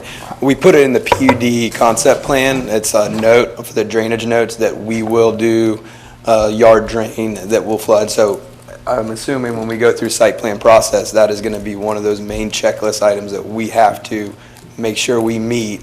Otherwise, we're not going to get site plan approval. So that was put on the PUD Yeah, exhibit. and let me say this too. So, good question, and there are some things that have happened in the interim, because at the BOPA, we had a whole bunch of people with a lot of concerns about stormwater and a lot of other things, and I think we probably need to take the time between now and second reading, not only to get that agreement worked out, but maybe to have some conversation with Bucky and his wife about what it is Matt's talking about, and make sure that's clear. So when we do come forward with the site plan, everybody wants the same thing. So I'm with you. Yeah, that step needs to happen, in my opinion. And we'll do that before second reading if you guys are willing to talk to us about it. I think the flooding, everybody kind of gets used to after a while. I think it's more of the intrusive, what you talked about, the higher buffer and everything else. That's probably not going to happen if somebody built a residential two-story house, because then they'd have the same problem and more of it, wouldn't they? When you're talking about a 10-foot buffer? Yeah, so the more buffer, the better, I think, when it comes to, it's like, what's the thing about who is he who doesn't like a wall, right? I mean, in this case, we can drill down further about what the buffer's going to entail. I think Matt can explain that further now if you want to, or between now and second reading, we can, brief you further about that. But I think we've proposed a substantial buffer, more than what's required. And if it needs to be done differently, we can talk to the neighbors about that. I mean, buffering is something that, that's a conversation you do have with your neighbors. Make sure they want the same kind of trees and things like that, So we're happy to do that between now and second reading, and hopefully we come back holding hands, all of it. Holding hands would be good. Yeah. You good? And to be clear, we're only voting on 3074, right? Yes, this is the future land use part. Yes, sir. Joe Scott, and applicant. I think what would make everyone feel better is if we could get not a wider buffer, but some type of plant species that would be a taller buffer. We've run into this in the past. Marina Grand. We planted a bunch of oak trees down there in the park. Who doesn't like oak trees? Except the people on the first and second floor now that the oak trees are mature. We ran into this at 7th and Ridgewood. We have a landscaper there. Instead of putting up a fence, he was going to put a vegetative buffer there out of sea grapes. They should be 15 feet tall by now. They're 6 inches tall because they freeze every winter. So if we could get, I don't know what species it is, clumping bamboo grows 35 feet tall. I don't know what would help. I don't know if it's your responsibility to put on your side or their responsibility to put on their side. But if we could get more specific with, and I don't know anything about plants, but if we could get, I think that might make, that's the biggest objection I hear, because you've worked diligently with staff and with the neighbors to address the flooding issue. And I do understand that right now, someone could build 8 2.5-story houses there and look down there. I live next door to a 2-story house. I have a hot tub in the back. I can't use it. But I understand the concerns, and there's been no one there for 50 years, and now someone's going to be there looking down in your backyard. Wherever. So I don't know if that would make people feel, the commission feel more comfortable, or the neighbors feel more comfortable if we could drill down on that. Let me say this, your points are well taken. I deal with landscape buffering in lots of contexts, and this is one of the most obvious ones. We can come back with some more detail about the actual plant species and such. I think that would be productive for you guys. And we got 2 readings for this. I'll come back and give you some more detail about what we're doing, and hopefully have some discussion about what people like. That would be good. I mean, bamboo's an easy one. Sea grapes can be too, if you take care of them, right? Because they can grow crazy. But so yeah, we can do that. I think we can get on that, and hopefully, like I said, come back with some agreement. Okay. So, yeah. Thank you. Anything further? We're in discussion. All right, my discussion obviously is pretty plain to see. I'm going to be in opposition of this tonight. I was hoping I would have support from my commission tonight, because we, as I stated before, do not have many properties left to develop. And I think that it's clear that the citizens overwhelmingly believe that we should be so careful in what we are developing. This is already approved for what we found out tonight, maybe not 8, more like 7 single-family homes. And it's not what I like, Commissioner Curry. It's actually what I've heard from the citizens and what they like. If I moved next door to this property, and if you moved next door to this property, and you knew that it was going to be developed someday, or maybe you didn't, but you moved next to it thinking there can be 7 houses built, you have no right to come here and complain about that if you didn't look it up before you came. You do have a right to come here and complain, or call us, or complain about going from 7 houses to 17 units. It's Mayor, more I than don't double. believe I said anything about what you would like. I don't know why you're pointing me out directly. You said it's what you wouldn't No, like, no, no. that's why you I live in a said single-family it's what home. the young people seem to like now. Okay, if I misstated I mean, I what do you said. consider you young, so, but I wasn't talking about you. Yeah, okay, I'm sorry if I That's quite all right. misstated I what just you wanted said. to make that clear. I didn't mention you. So, my point is that we have to be extra careful about the property that we do have. And I have a lot of concerns with this. On the next vote that we take, I will talk about my heartburn with giving the pond and the open space over to this developer. It's my understanding here tonight, I can't find a reason to vote for this, because I can't find a reason truly in my heart to believe that this is going to make Holly Hill better in any way, shape, or form than what is already approved to be there. And so I question, why would I vote yes? It's because someone needs to sell a property, and someone needs to develop a property and make money. If your arguments are tax value, the tax value is not very different whatsoever from going from these townhomes to what's already approved there. So I find no reason to vote yes, and so tonight, there's no way I can do it. And I think that the residents, and although they were not here tonight, I don't know if they knew about this meeting, I don't know if the Fulfords even knew it was coming tonight, or if someone told you, I don't know, I've never talked to you before. But I do know I've heard from other residents, and they don't like what's going on, and I think that they have a big concern. And if this was next door to my house, if I moved next door to it and suddenly this went from 7 allowable homes to 17, and they're now using the pond behind my house and calling it now, our benefit is that we have more open space and more pond, I just don't see how that already exists. So that's not an argument in my mind. In no way, shape, or form have I been swayed here tonight. I'm going to be in strong opposition of this at second reading, and I appreciate you and what you've done to meet with me, hear my concerns. I appreciate also, I requested a staff early on that you would meet with the community, hold a community meeting. I very much respect you and what you do. I understand this is what you do for a living, and you know 9 times out of 10 you come up here, we're always in agreement. But on this, I can't agree with this. I don't think it's good for the city, and that therefore I will vote no for this tonight, and I call upon my commissioners to do the same here tonight. Is there any further discussion? I just like to say one thing. Yes, sir. We're landlocked. Our city's landlocked. And we need to use the highest and best use, is what I understand you saying, for the future. And unfortunately, the future isn't in single-family houses. We need to increase our density in Holly Hill. Many of the shared statewide funding is based on population. And if you've gone to LPGA, to Daytona Beach, to see the hundreds and thousands of apartments out there, our share in these statewide fundings is going to go down drastically over the next 5 years. Is 9 more townhouses going to help it? Probably not. But I believe we have an obligation to infill with the highest and best use. And I would be proud to live in one of those townhouses. And as someone that grew up in Volusia County, I know people that wouldn't be proud to live in Holly Hill 20 years ago. And I don't think that project would have been here 20 years ago. So this is not your grandfather's Holly Hill. This is our Holly Hill. We're evolving, and I'm proud that an applicant would come to our community and bring such a project like this. Any further discussion? All right, with that, we'll take a vote. All those in favor signify by saying aye. Aye. All those opposed, nay. And the motion carries 4-1. Now we're going to move to that first reading of ordinance 3075, which is the zoning portion of this. And so we've already had presentations, we've had public comment on it, and so now the floor is open for a motion. I'll make a motion for approval. We have a motion for approval from Commissioner Curry. Do we have a second?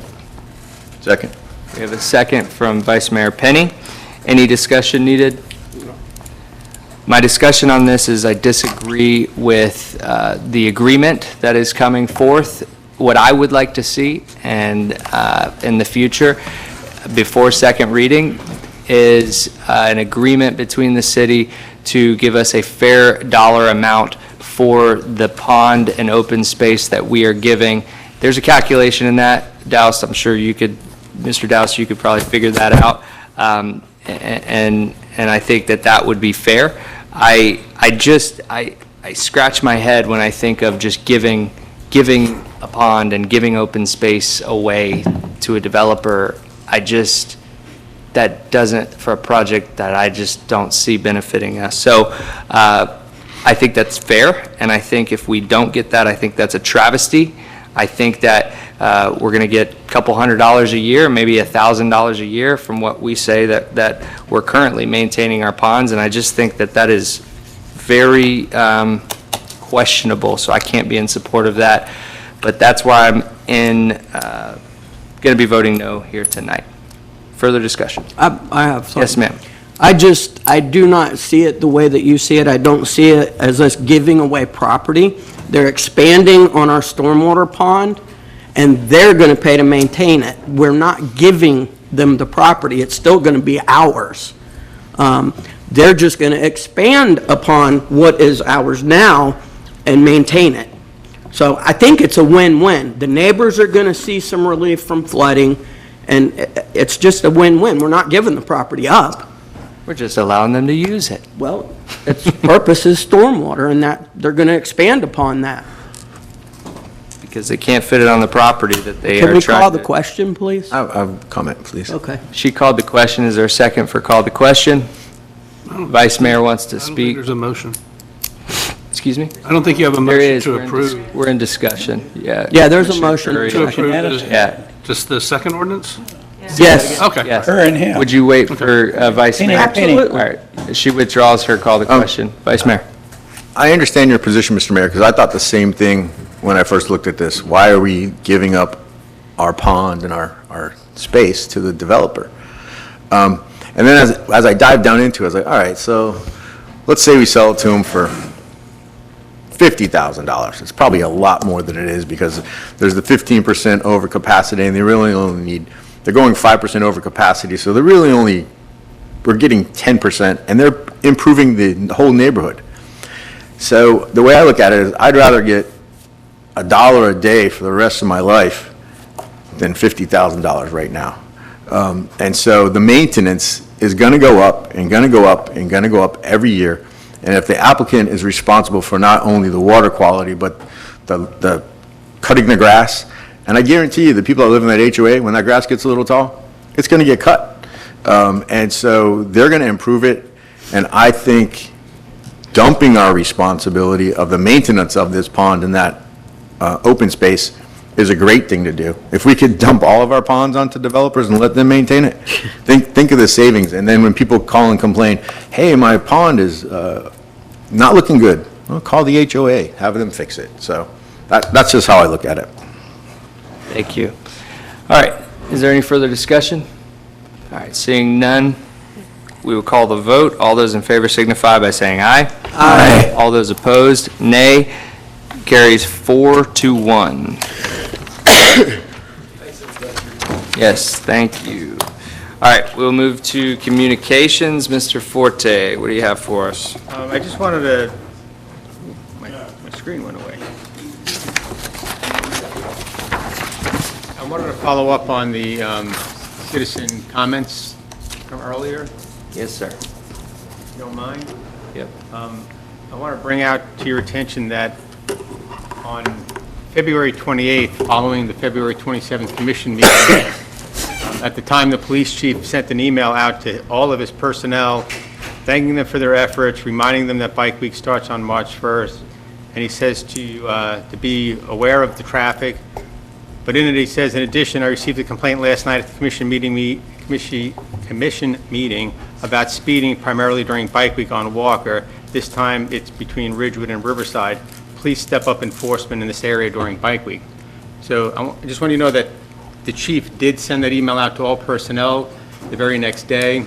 Unfortunately, he's not here anymore, so I can't find out what the results of that were, but I want you to know that that was responded to immediately.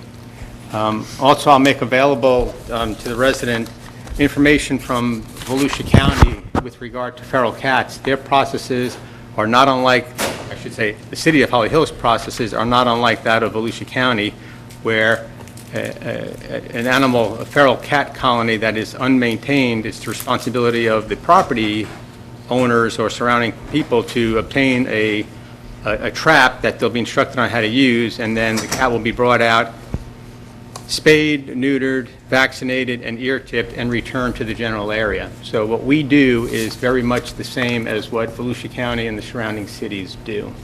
So I just wanted to make sure that we're aware of that. I printed that out just when I stepped out of the room. Other than that, I don't have anything else to report tonight. Great, thank you. Attorney Simpson. No comments. Almost demoted you to a commissioner. Don't do that. Pays a lot less. City clerk, do you have anything for us, Ms. Manning? All right, a couple things. Wanted to publicly thank John Cox, member of our team, and everyone who helped to put on the CRA workshop today. I know Vice Mayor Penny attended, and myself. There was a very large turnout. When I looked at the sign-in, there was at least 31, and maybe 4 came after that while I was there, and probably 10 or 15 that didn't sign in. So really good turnout, considering it's about a CRA that some people don't understand what exactly is a CRA, so they get to learn about that. And there's another one coming up for anyone in the audience coming up, and that's, I believe it's the 16th at 6 p.m. And is that at Sika Hall as well, or is it? Okay, that'll be at Sika Hall, which is right across the street from here. So if anyone in the audience would like to come, and I know a couple of you, I see former Commissioner Blaze there in the back, and I know he was there today. So what you can do. Also, a quick question. Yeah. Did that take up the whole hour, or? I just want to make sure that we have enough, because I'm planning on attending that one, and we have enough time to come back for our meeting. Yeah, well, our meeting will be at 5, and then, Oh, so okay, hopefully never mind. we'll Okay. finish Wait a it second. before For my clarification, what time is the special meeting? 5 Okay. p.m. And then the Seek is 6. So somebody said 4. Oh, No, 5. it's before, Okay. not Before. 4. Okay, Yeah. thank you. So 5 p.m., and then hopefully we can get I got through that turned within an around. hour. And if not, so the way that, I'm assuming they're going to do the same exact thing where people could just pop in, they Well, do. What they did, Mayor, initial- is most of the people showed up right about the start time, and they went through a PowerPoint presentation, explained the CRA and a couple other details, the history, the future, and then they broke into this, having the ability for people to go around and put dots on maps and comments about what they like, what they don't like, what they'd like to see. Yeah. Is it going to be the same, like a repeat? Or is it a different presentation? No, same presentation, just, we got daytime people. That's what I today, thought, yeah. And we'll do the same thing in the evening on the. Were the attendees today invited back in case they think of something later, or not really? I think they weren't necessarily invited back, but the meetings are known. So if they Okay. knew about this meeting, they knew Yeah. about the next meeting. It's an open invitation, I guess. Good to know. So for our audience listening at home and here, if you want to learn more about the CRA, please come to this workshop, and then as well, give us your input.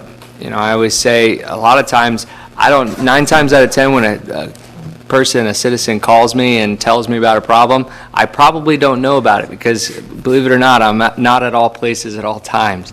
And so we can only know what we know, and the same goes with ideas and for the future. And the CRA is such a great tool for our future. It has helped us tremendously over the last 20 or so years. And so it's very important, and so I encourage everyone with any ideas, please come and be a part of the process. After that is done, I spoke with the consultant today that they had a good meeting with the county initially, and so they're going to put together these ideas and come back to the commission, present them all, let us know where we're at, and we'll move forward from there. So just want to thank staff once again for putting that on, and then as well, and invite everybody to the next one. So, we could talk afterwards. So the next thing I want to talk about is Mr. Walker. Can you come up? We spoke about the Flomish Car Wash up there on Nova, and I can't remember if this commission, if we decided to move forward with declaring it a nuisance, but it is, every day gets worse. Today several homeless people sleeping there, the walls are falling apart, it's graffitied to all heck. I know you're working on it, but where are we at? What's the process at this point? They did submit recently a demo permit. So at this point, I don't know how long they intend to take, but we do have a demo permit from them.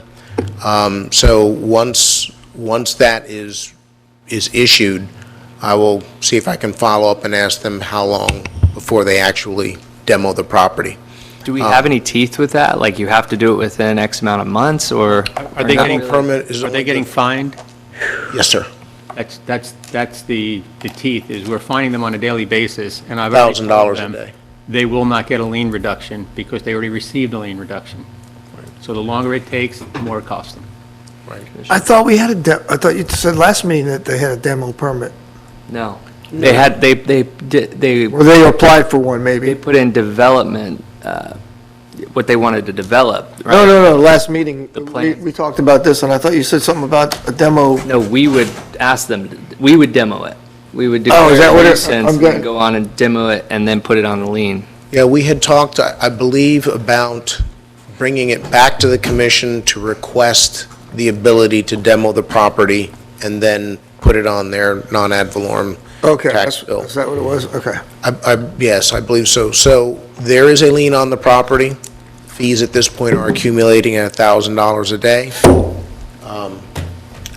And so they have a considerable bill at this point, probably in the area of about, I would say, about $70,000. Don't, that's not exact, but Right. I think within 10,000.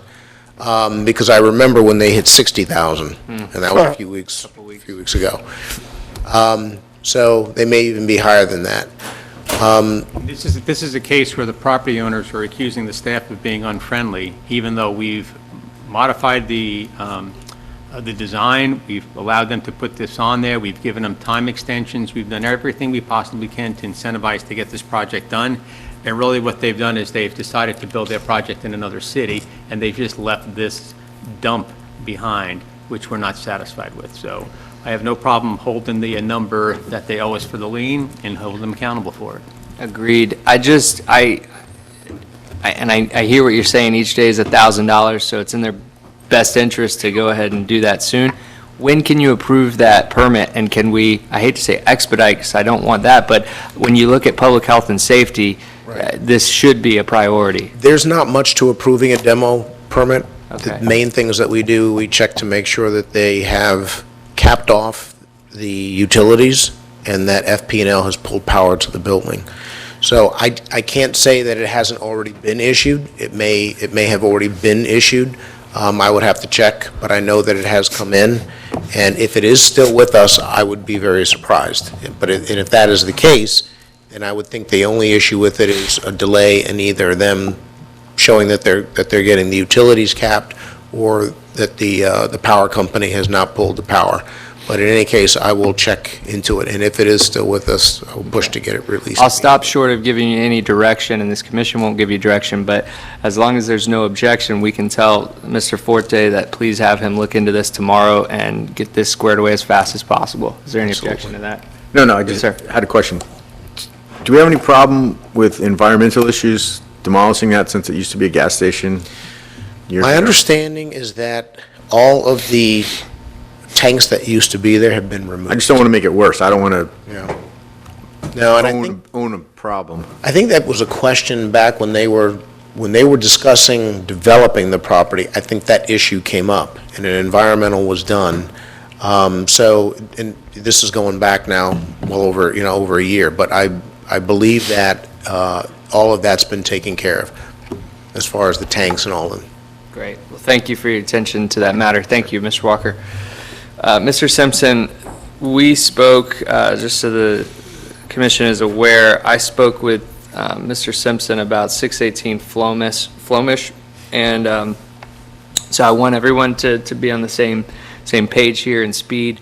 I've received lots of input. In fact, I spoke with one person that is a neighbor to the property, and the concerning thing, I mean, the whole thing is concerning, but this gentleman is, and I totally understand because he's really frustrated, he wants to hold a a protest in front of the house. And so there was question that I had to Mr. Simpson if I could or should be involved in the protest, meaning be there. And Mr. Simpson said I could, but then upon further looking into it, says I probably shouldn't. So I will take his advice on that. You know how against this property I am, against the violations, against the squatters that are there, creating such a hazard for all of the kids walking by. And I've been very clear about that. This commission has been in full agreement with that. But I do know that I still wear a mayor's hat, and I don't want to put this commission or the city in any type of jeopardy by attending a protest that hopefully very much stays peaceful. And so, yes, you had a I question. just wanted to ask you if the chief's not here and all that, have we made any progress with the heirs? That's where I was going. Okay, So, sorry. Mr. Simpson had some ideas, and Mr. Forte, they've been working on this to expedite this process. And so Mr. Simpson got a hold of the attorney on it, so now he's going to be the point man on this as opposed to the former Okay, chief. right. Do you want to speak to that at all? I don't want to speak over you if you want to comment on it. I communicated with them that, with the urgency and the condition of the property, and they responded pretty quickly. And I was asking for a time frame and they got one more person they need to serve, but they're also going to look into whether they could do what's called ejectment to get the people out, and also whether or not, as the mortgage holders, could they qualify as the agent of the property owner when they sign the documents, so they could try to utilize that new law. That's what I was wondering, the new law should, But it doesn't cover Yeah, it. but the No? new law won't help. It has to be the owner or an agent of the owner that goes and fills out a form with the sheriff to allow the sheriff then go to the property. Well, the owner's deceased. So the owner can't designate an agent to go do that. They're going to look into whether or not the mortgage documents could qualify them as an agent for initiating that. But it looks like they communicate. I had a couple of emails. I think the mayor was copied on everyone, so was Joe. And they are looking at different ways that they could try to help coordinate there and work with us. So there's some progress, and Yeah. I think in the last email they said, I think later this week, they're filing that ejection. Ejectment, they're looking at doing an on Thursday. ejectment Yeah. issue, which is So try to get people out. I don't know if they'll be able to do that, not being the owner, but, is that a fancy word for kicking them out? Yep. well, Being you got eviction, then you got ejectment. I recently did one for a client because it wasn't a landlord-tenant situation. But in that situation, we were the owner, so we could remove them. They were legally there. The previous tenant had let them in, but we couldn't, for various reasons, we couldn't give them the option of staying. So we had to get them out through the ejectment process. And whether or not the bank can do that, because the bank is a lien holder, and they don't have any ownership interest in the property, so that's kind of the question. But the big hurdle is the fact that the owner's deceased, so we have no owner to work with that can work with us. That's the biggest hurdle that we have. So there's progress there. Thank you, Scott, for taking that upon your head. Yes, sir. Correct me if I'm wrong, you obviously have done research on this, but it was my understanding that you can't picket in front of a private residence. You can picket in front of a business, but not in front of a private residence. When So the mayor first called me, he asked about that, and I said, well, if you go, don't cheerlead, don't stand out there and say, I'm the mayor, just kind of sit in the back and be a spectator. And then as I was researching, I came across that statute that makes it a crime to go and picket in front of someone's residence. That's when I emailed back to the mayor and said, don't go. And you might want to take the I passed that statute. information on. I think that was. And I put in said, the law pass that, last year. I said, pass that information on to the people to let them know. They go and protest there. They may be really unhappy when the police side with the people that they're protesting. Because, so, Is that even if they're on the sidewalk too? yeah, I mean, because if you're on the property, you're trespassing. But where is freedom of speech, though? If you're standing on a sidewalk, I can hold any They can- sign I want, other than not obscene and, harmful, No, right? not protesting in front of someone's house. Governor DeSantis made that law last year. Yeah, it's about and around, so about and around or something like that, so. Oh, so it doesn't have any, Don't say Even on if the you're on the property, it sidewalk, says, public. Well, no, it says but in it- front of the property. Obviously, if you're on private property, you're trespassing. right, right. So right. the only other Yeah. place you can be is public property. Right, right. So you can't You be stand on a public roadway, property. but, yeah. Well, that's public property too. Yeah. But and granted, those are traditional public forums, but the law says you cannot protest about or around a residential property. So, Still want to get in trouble. Yeah. Yeah, I I'm brought not- that- I'm not I going. brought that to Mr. Forte's attention, too. I wasn't aware of that law, and when I came across it, that's when I emailed back to Mayor and Should've said, called me, don't go. Scott. I could have told you. Yeah, yeah. You know about Should've that? called me. I don't have people wanting to protest me. So, I don't stay abreast of those laws. All right. With that, that's all I have tonight. So we'll go over here and start with Vice Mayor. Spirited debate. I enjoy this commission that we can agree to disagree sometimes. And I think we had some constructive information from the applicant, from the citizens, from the staff, from the commission. So I trust we'll get it right. But I don't know if we publicly thanked Heidi Heller at our last commission meeting for orchestrating the Brazilian pepper eradication at Sunrise Park last month. So thank you very much for that, ma'am.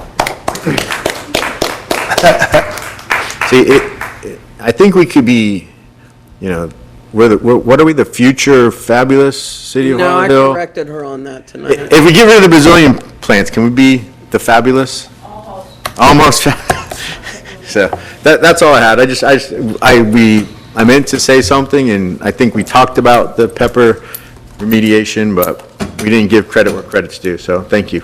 Yeah, good point. And let me just, before we move on, tail on that, because I think during my mayorship, everyone knows that I respect each of you individually, professionally, and as a colleague. I never see myself above you or better or anything like that. And I was very worked up tonight about this issue that I feel very passionately about. I want to make sure to know that I didn't mean it to impugn on anyone's integrity or why you were voting that way, and I'm sorry if it came out off that way. I wear my heart on my sleeve. I say what I feel. Everyone knows I'm not afraid to say it, and so that's I was speaking from that tonight, and I just want to make that clear to everybody that I wasn't trying to attack you or your vote or why you were doing something. So, thank you for bringing that up, and it's good. We still love you. Thanks. Sometimes. That's all I have. Thank you. All right, thank you. Oh, wait, I do have one more thing. Yep. May 11th, fundraiser for the school at Copper Bottom from noon to 4. So come on down. Copper Bottom. Give us some money. All right. We'll read to kids. Why does that date sound so? All right, Commissioner Curry. This is the reason the date sounds so familiar. Oh, okay. The only thing I have tonight is, last meeting, we discussed dates that none of us were going to be able to attend. We had conflicts for the memorial unveiling, and we all stated our dates. I don't remember everybody's dates they had conflicts with. Mine, I had a conflict with May 11th because I was flying up to New York, where my daughter now lives, to visit on Friday. So I thought we were all pretty clear on the dates that we put out. And then last week, I received an email stating the date was set for May 11th. I was kind of blown away because all 5 of us have worked very hard on this project for several years. We all have put a lot into it, a lot of thought, a lot of consideration, and we have just worked very hard on the project together as a team. And I felt it only fair that we find a date, even if we needed to do it during the week, in the morning, in the evening, I really don't care. But we could find a date that worked for all of us. I understand in the beginning, we were trying to appease the date for Senator Waltz and possibly Governor DeSantis, which, that's fine. I'll say it publicly, it doesn't really matter to me if they're there or not, because this is our memorial, and I think it should be more important to us and to our citizens. But we waited, and whatever happened, happened. And I sent an email last week, and it was a rather scathing email because I was pretty upset. And I do apologize for the scathing email. It shouldn't have happened. I shouldn't have sent it while I was upset, so I do apologize for that. But I was kind of hurt that my date was just overlooked. And it appeared to me that it didn't seem to matter. And so that's what I got out of it. And I'm just here to ask if we can take some consideration so that all 5 of us could be a part of this, as we have been all along, and maybe have it during the week, May 8th, a couple days before, either in the morning or in the evening. Again, I really don't care. I would just like to be included in this. That's all I'm asking for. And I know that the emails have been sent out, I know the Facebook has been sent out, but I'm being told that it's not a huge deal at this point to change it a couple days, that emails can be sent out again and adjustments can be made to the Facebook, and I'm just asking for that consideration. That's all. And again, I apologize about the email. I should not have sent it. I should have waited, because I'm very passionate like you, or everybody knows I'm very passionate, and sometimes I just can't keep my mouth shut. That's a problem, but my husband has lived with it for 41 years. And that's all I'm asking, Mayor. And I'll just lead off, Commissioner, by saying that I hear you, and I hear your frustration completely. And just for the record too, because I never thought we'd speak about this up here, and I don't think you did, because we've never communicated about anything we talk about. And nobody answered my email, as you shouldn't have. Right, but I answered your text at first, so I just wanted to Yes, I be did text clear and you just at get it first. out. There's nothing wrong with it. It's just that you said you want to touch base. Apparently, the date chosen for the Veterans Memorial is May 11th. That's the date I'm out of town. I feel slighted because of other dates that were a problem for other people, or weren't being selected because they couldn't attend. So I responded, hey, Penny, I'm sorry you feel slighted. That's not the intention. The other Saturday or Sundays wouldn't work for the Legion, and we are running out of dates before Memorial Day when the veterans will want to use the monument. I was really hoping there was a date that everyone was in town, but there are none. I'm honestly to the point of calling the whole thing off because it's been chaos with every single date chosen.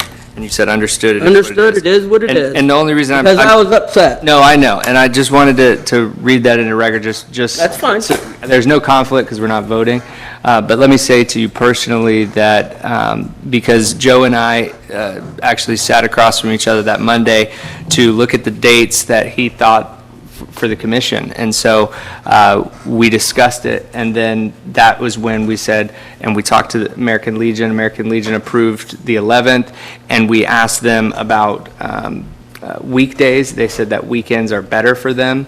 So then I contacted 2 members of the families of people on there, Roger Lee Tiffany and Lisa Cook, who is Wizenet's, Mark's mom.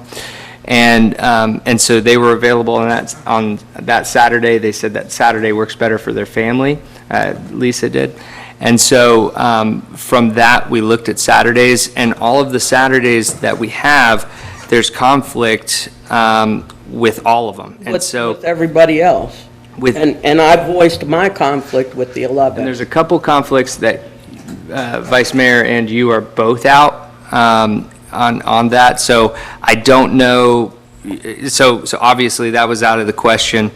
Someone was going to have to do this, and with most of the Saturdays being you, it was most likely to be you. I hate that that's blunt that way, but that is what we looked at and determined that would be the best way to go forward. We can't do it during the week.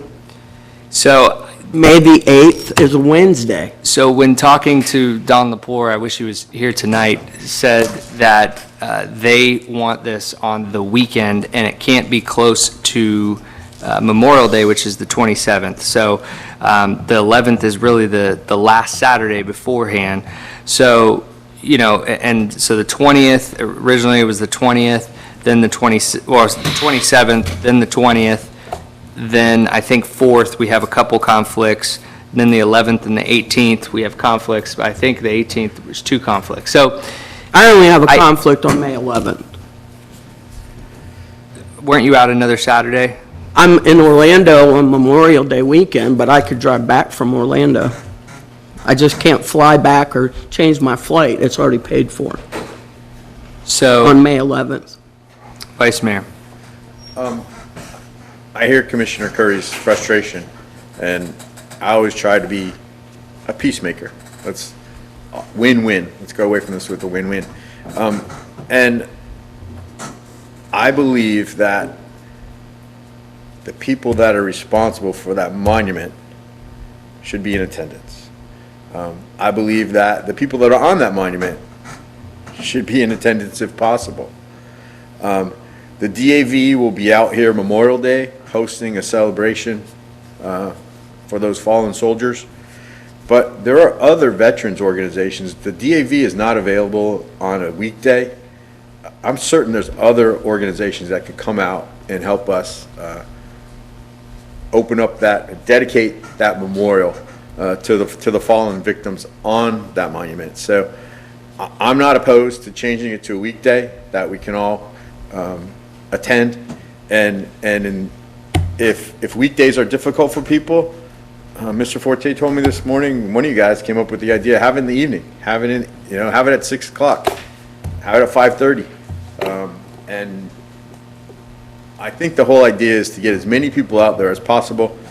But I'll throw this out there, so I'm unavailable the original date. I'm going to Jekyll Island for my anniversary. I'll miss it. I'll miss it if you want to have it that day. It's important to me, but it's more important that the thing gets dedicated before Memorial Day. We can't have a Memorial Day celebration out there with our memorial monument and it not be dedicated yet. And so I'm open to anything that accommodates as many people as possible. But if we keep dragging our feet, I believe if we tell a veterans organization that monument's going to be dedicated tomorrow at 2 o'clock in the afternoon, people will show up. So I'm willing to do whatever it takes to accommodate this commission and the families on the monument. What I heard you say was Saturday was the best for these people. And so Saturday is not good for Commissioner Curry, so I support moving it to some time that is. We all have our calendars. If it has to be a Sunday at 6 a.m., then that's when it's going to be. But we need to leave here tonight with something that we can all agree on. And I appreciate that, Commissioner Penny. I do not want anybody to miss because they have conflicts. I was the one that suggested tonight, because I thought people work, I mean, to me, it don't matter. I'll get there whenever I get there, but, yeah, I think. I don't have a problem with the evening. I don't think the family of the people that are local are gonna not come if we moved it to a weeknight. I really don't. There's only 2 families that. Right, and I know Lisa, and she's gonna come. You know, if you call them and say they don't get off work till 6:30, then it's at 7 o'clock. All right, it doesn't get dark till 8 We'll put o'clock. lights out there if we have to. What time does it get dark? About 8:15. 8:30. So, Yeah, No, it's 8 o'clock now, it's been dark for a while. Here, let me look. has it? Well, maybe 7:30. I mean, what is it gonna take to, you know? Yeah, but it's not, if you started at 6, it's not going to take that No, long. or even 6:30 or whatever. Do I get on a date? Did we get a date yet? No. You just show up when we get there. I just got here. Did we get a date yet? Well, you're the only veteran sitting up here, so. And Dallas says I have to be here because he bought me a brand-new hat, says USAF veteran on it. You earned that hat. Huh? You earned that hat. I'd rather say U.S. military veteran, because we didn't really care what branch of the service was in. Because if you go down, you don't care who rescues you, right? Yeah, That's the way I look at it. that's right. As long as it got that American flag. Were you here for the discussion? Did you hear that they're proposing to do an evening during the weekday? Did you hear that? Or did you? No, I didn't hear that part. Joe said I wasn't out long enough to get a date set yet, but Yeah, that's right. That's right. did we pick a day that we're going? No, not yet. So are there any dates that are thrown out there? And then I think the most important, and so there's no way to reschedule the flight at all? It's a non-refundable flight that I paid for. Okay. I'm I thought- going up there during Mother's Day weekend. That's why I picked that time. I certainly didn't know we were going to try to do the memorial dedication on that day. Yeah. I thought we were talking about doing it before. So, I mean, So does anybody have a date that they're proposing? May 8th, I think, would give enough time to get the word out. It's only a couple of days before this date that was proposed on the 11th. That's Wednesday. Yeah. What about a Thursday? Because you're leaving Friday. Yeah, I'm leaving Friday. Thursday's good, too. Here's my May only- 7th is a good day. Here's my only concern, Vice Mayor, with setting this date tonight, is I want to call, I've only been in contact with 2 family members. I don't know, Val, have you talked to any others or been able to find any? I know it's No, hard. in all honesty, it's really hard. I mean, I even went as far as reaching out to the Volusia County Veterans Services people, and I sent it to Joe, there's just They don't know. no way of reaching back to families that far back. And I've only been able to get in touch with the same 2 people you have. Oh, you talked to? So, I mean, well, no, Roger, Mr. Tiffany's letter's in my mailbox waiting to decide on a date before I tell him to come. Yeah. I did But I've speak only with him, and he also proposed to do the invocation as well. He was a chaplain, so I thought that would be really nice. But So- in answer to your question, though, trying to find families for the names that are on there, I've had no luck, and I've searched. Okay. I have a couple connections that I'm going to tap to see. I know the Sizemore family was a longtime family here, and a couple others possibly, but haven't had any luck yet. So are we saying the 8th or the 9th? I would You think say the 8th or the at a 9th? Thursday 8th or the 9th of May?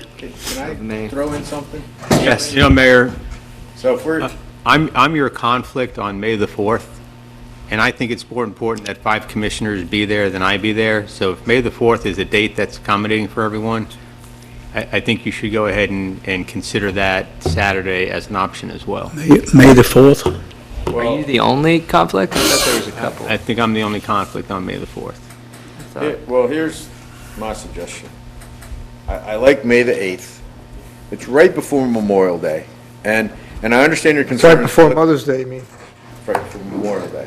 It's way before Memorial Day. I know. Memorial Day is- Okay. And it's in advance. Oh. The end of the month, It's right? before Memorial Day. Yeah, well, So, I understand that we want to have the families here, and that's very important.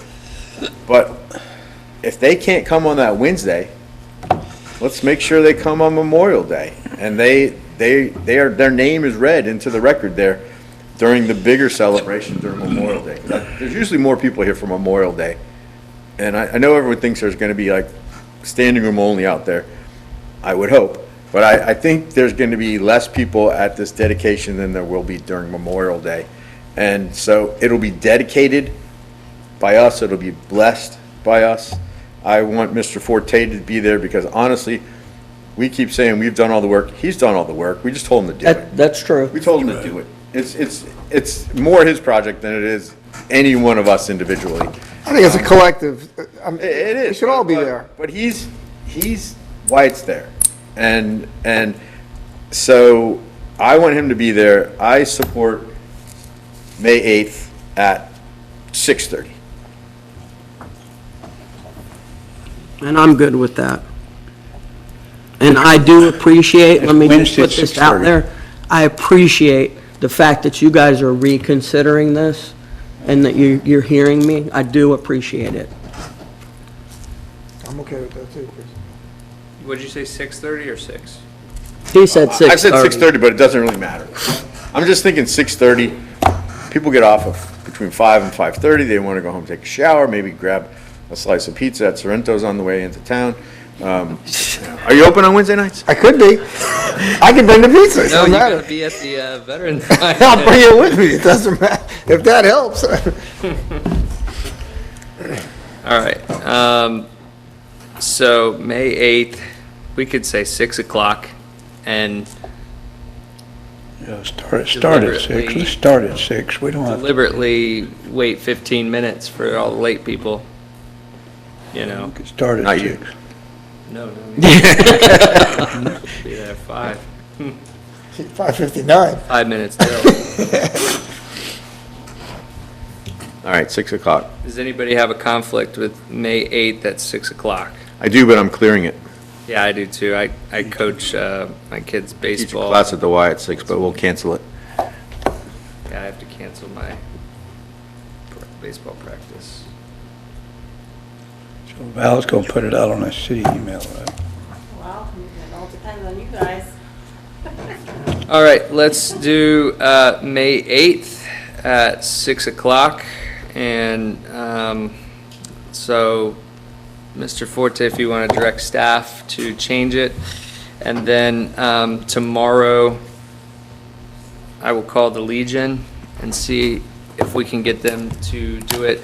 I was in contact with Congressman Waltz. The original dates didn't end up working for a schedule. They said May 11th is really good, but they haven't confirmed. I asked again this weekend, and they hadn't confirmed it. I'll tell them this date. Most likely he'll be in Washington during the normal week. And then the governor's office has been in contact with me 3 or 4 times to ask for a set date. But after I knew that you were upset about the date, I didn't give them the May 11th date. So I will send them this date in the Thank you, evening Mayor. time and see. You know, you never know. That might be better for him or worse. I mean, he might want to stop working at 5 and just. Maybe we should contact our legislative delegation that Yes. came to the There- yeah. firefighters. They're definitely going to be there. They'll be on. Senator Tom Wright, Chase Tremont, Tom Leak, they're all aware of it. They don't know a date yet, but they'll get an official invite. But I just didn't want to start contacting people until we were all solidified on that. So, and I just got to say, Petty Curry, Commissioner Curry, sorry. That You want me to that start it wearing a was- name tag? Yeah, right? It's on our shirt. It was. Oh, yeah, that's right. It was never the intent to slight you. I promise Okay. you that. And again, It's been very. I apologize for sending that out when I was It's fine. upset. I understand. I didn't take exception to it, but I just wanted to make sure, since we're talking about it here. Thank you. That it was all And disclosed. I appreciate, again, that you guys were willing to listen to me and take that into consideration. And one more thing, you need to make sure the honor guard's going to be here. Thank you. Yeah, the sheriff's office. They're going to do the honor guard. So we'll follow up with people tomorrow. I'll make some calls. You can make some calls. Let's set a meeting for the planning committee for, let's get a date on that, so that way we can bring everybody up to speed and really hit the ground running. So that gives us how many weeks? And 1, 2, I'll just put this 4 out weeks. there, if you need me to help with any phone calls, contacting anybody, let me know. I'll be more than happy to help. all right. Okay, And that's all I had, Mayor. all right. All right, now, sorry, I Commissioner just would like Daniels. to say that it's so nice to have such a boring life that I never have a concert. No, I'm glad we got it all worked out, because I kind of felt bad for you too, Commissioner, because, yeah, I mean, it was like, there's always something in everybody's life, but the best part of this commission, hey, yeah, I hear you. The best part of this commission is that we always seem to figure things out, and I appreciate that. Me too. And, I'm never the one that seems to be in conflict, but I can feel as much as the rest of us when it comes to stuff like that. Unless it's food. Yeah, I know, man. Unless it's food trucks. Unless it's food trucks, right, yeah, right. But that's all I have. All right. Commissioner Johnson. Up to me now, huh? Yes, sir. Only thing is, I'd just like to say that City of Holly Hill is still moving way, way forward, and for every time we get a oh no, we get at least 100 OESs. Because look what we've done lately with all the sports places. We've got the Holly Hill and all the different things with the Picton and things we're doing to keep moving forward. But I'm just feel like I'm kind of blessed to be on the Transportation Committee to help get the things moved, because in Florida, you know, it's been brought up a roundabout way tonight, really, in a way. We're outgrowing the roads. I mean, we've already outgrown the roads. I mean, some roads, I travel them a lot and I see them a lot. I mean, I don't know if anybody's ever driven on Highway 98 or if they even know what it is. Highway 98 follows the Gulf Coast, all around the Gulf Coast, around the Gulf of Mexico, around. And if you take your eyes off the road for an instant, I honestly believe you'd run the back of somebody. That's how bad it is out there. It takes so long to get nowhere. That's one road. And LPGA, look how LPGA is getting all backed up. You know, LPGA has been needing improvements for so long. And now I'm really happy to say it's in the plans, it's in the works, it's already approved to do the bridges and how they're going to come through with it. So great. The oldest interchange on I-95. It's in just a couple of years from now, it's going to be started working, you know. The oldest interchange in the whole state on Interstate 95, right up here in Norman, is going to come about. They've already got, unless they keep switching things around, I'm pretty sure they got Maytown Road already approved and got done deal. You ever heard anything about that at all, Joe? Not recently. But I really think that Maytown Road exit will take a lot of traffic off of Dunlawton. I really do, you know. I mean, I think it's because I've looked at it in every angle, and I think that's a big improvement. So many things, and just like Jim Cameron brought up at the last meeting about Brightline, is wanting to come from the Sunrail over in the land area to Cocoa, I think it was, or something. You know, that's like a private railroad or something that wants to really put investment into money and doing things. And like I said before, if we could somehow or another connect high-speed rail to every major airport in the state of Florida, it would be the best transportation improvement I think we could ever have. Take away so much stress going to airports, so many parking problems. I mean, you'd probably never get to one to Pensacola. It's just long, too far stretch. But all the ones on the peninsula and down from up in Jacksonville area, you know, wouldn't it be so great? And once they get to Cocoa, maybe they'll say, okay, well, let's go to Melbourne Airport. You know what I mean? Hopefully.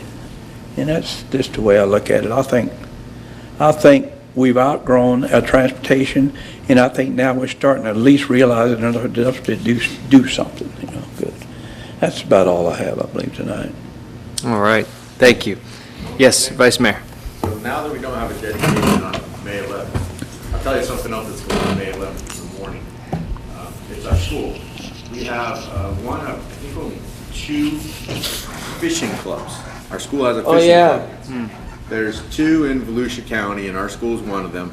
One of the teachers is volunteering, and they're having a fishing expo day at Sunrise Park on May 11th in the morning. I think it's at 8:30 or 9. Go out, hang out with the kids, help them put a shrimp on their hook, you know, how to tie a hook on, help them do that.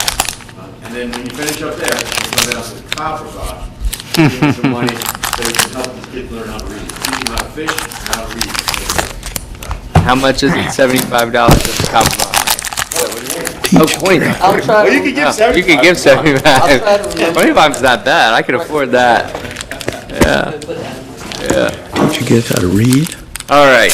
And so just in closing here tonight, I want to make note of something. In my prayer tonight, I specifically prayed for our city employees, and someone here tonight mentioned that they work for us, and that is so true. And I think every day they wake up, they come to work to do a job that this commission, we set policy, rules, we set regulations, and they come and do. And today I dealt with several different emails from some people that were extremely nasty, particularly to you and your employees, Mr. Walker, and especially to your employees. I honestly don't know how some people get off on talking to other human beings the way that I saw some of these emails. with no understanding at all. And so in some of my emails response that you saw today, I pointed out that you guys were just doing your job. If you want to be mad at someone, be mad at us. We are the ones that set the rules for you to follow, and if you don't follow it, you're going to hear from us. You're going to hear from citizens, you're going to hear from us. But from what I reviewed, from what you put into the email and into the record, it looked like everybody was doing their job. It's just they didn't agree with the answers on certain things. And so I just thought it was important, and that's why I prayed tonight too for just peace. You know, I'm not trying to bring God into this, but as a believer, I believe there are dark forces in the world that try to create division and try to pull us apart and give that negativity, and man, that feels good when you give into that. But I think at the end of the day, like we showed tonight, we had spirited debate, but at the end of the day, you know, we got to some solutions. I may not agree with some of them tonight, well, particularly one, but we got through it, and I lean on my faith, and I just want to say thank you to all of our employees who have to go through that day in and day out, because I see the emails, I see them to you, Mr. Forte, I see them to you, Mr. Walker, I see them to all of our employees. Everybody likes Mrs. Manning, so you don't get too much of it. But what I mean to say is that I see it, and I know sometimes you guys just have to bite your tongue because you are public servants, and I want to appreciate you. I appreciate that. Keep coming to work. Don't let your employees get discouraged by that, because you guys are doing good work and you are working for the people. And if you weren't, then I'd be very upset with you as well. And so at the end of the day, you got problems, let it go uphill. We're here to try to correct some. You got something I else? just want to give my fellow commissioners some advice. Form 6 is going to be due. Oh, pretty yeah. soon. I did it today. Yeah, tell us about that. We need to know. It took 2 hours to complete it. Oh, my God. My advice to you is, Wow. before you hit the submit button, Review. save it and exit, and make sure you've listed every asset you have over $1,000. Because then you can go back and amend it before it's submitted. But once you submit it and try to amend it, you have to complete the entire document. Did you do that? Oh. I left off a bank account. Oh. Wouldn't it be better just dispose of that? Yeah, but you said it was last year, Here, though. man, here's $1,000. I'm gonna redo Yeah, but you said it was last year. No, I know, I'm only kidding. Yeah, so Can't do it. the most difficult thing is putting values on your assets. What's your car worth? Right, What's your boat worth? right.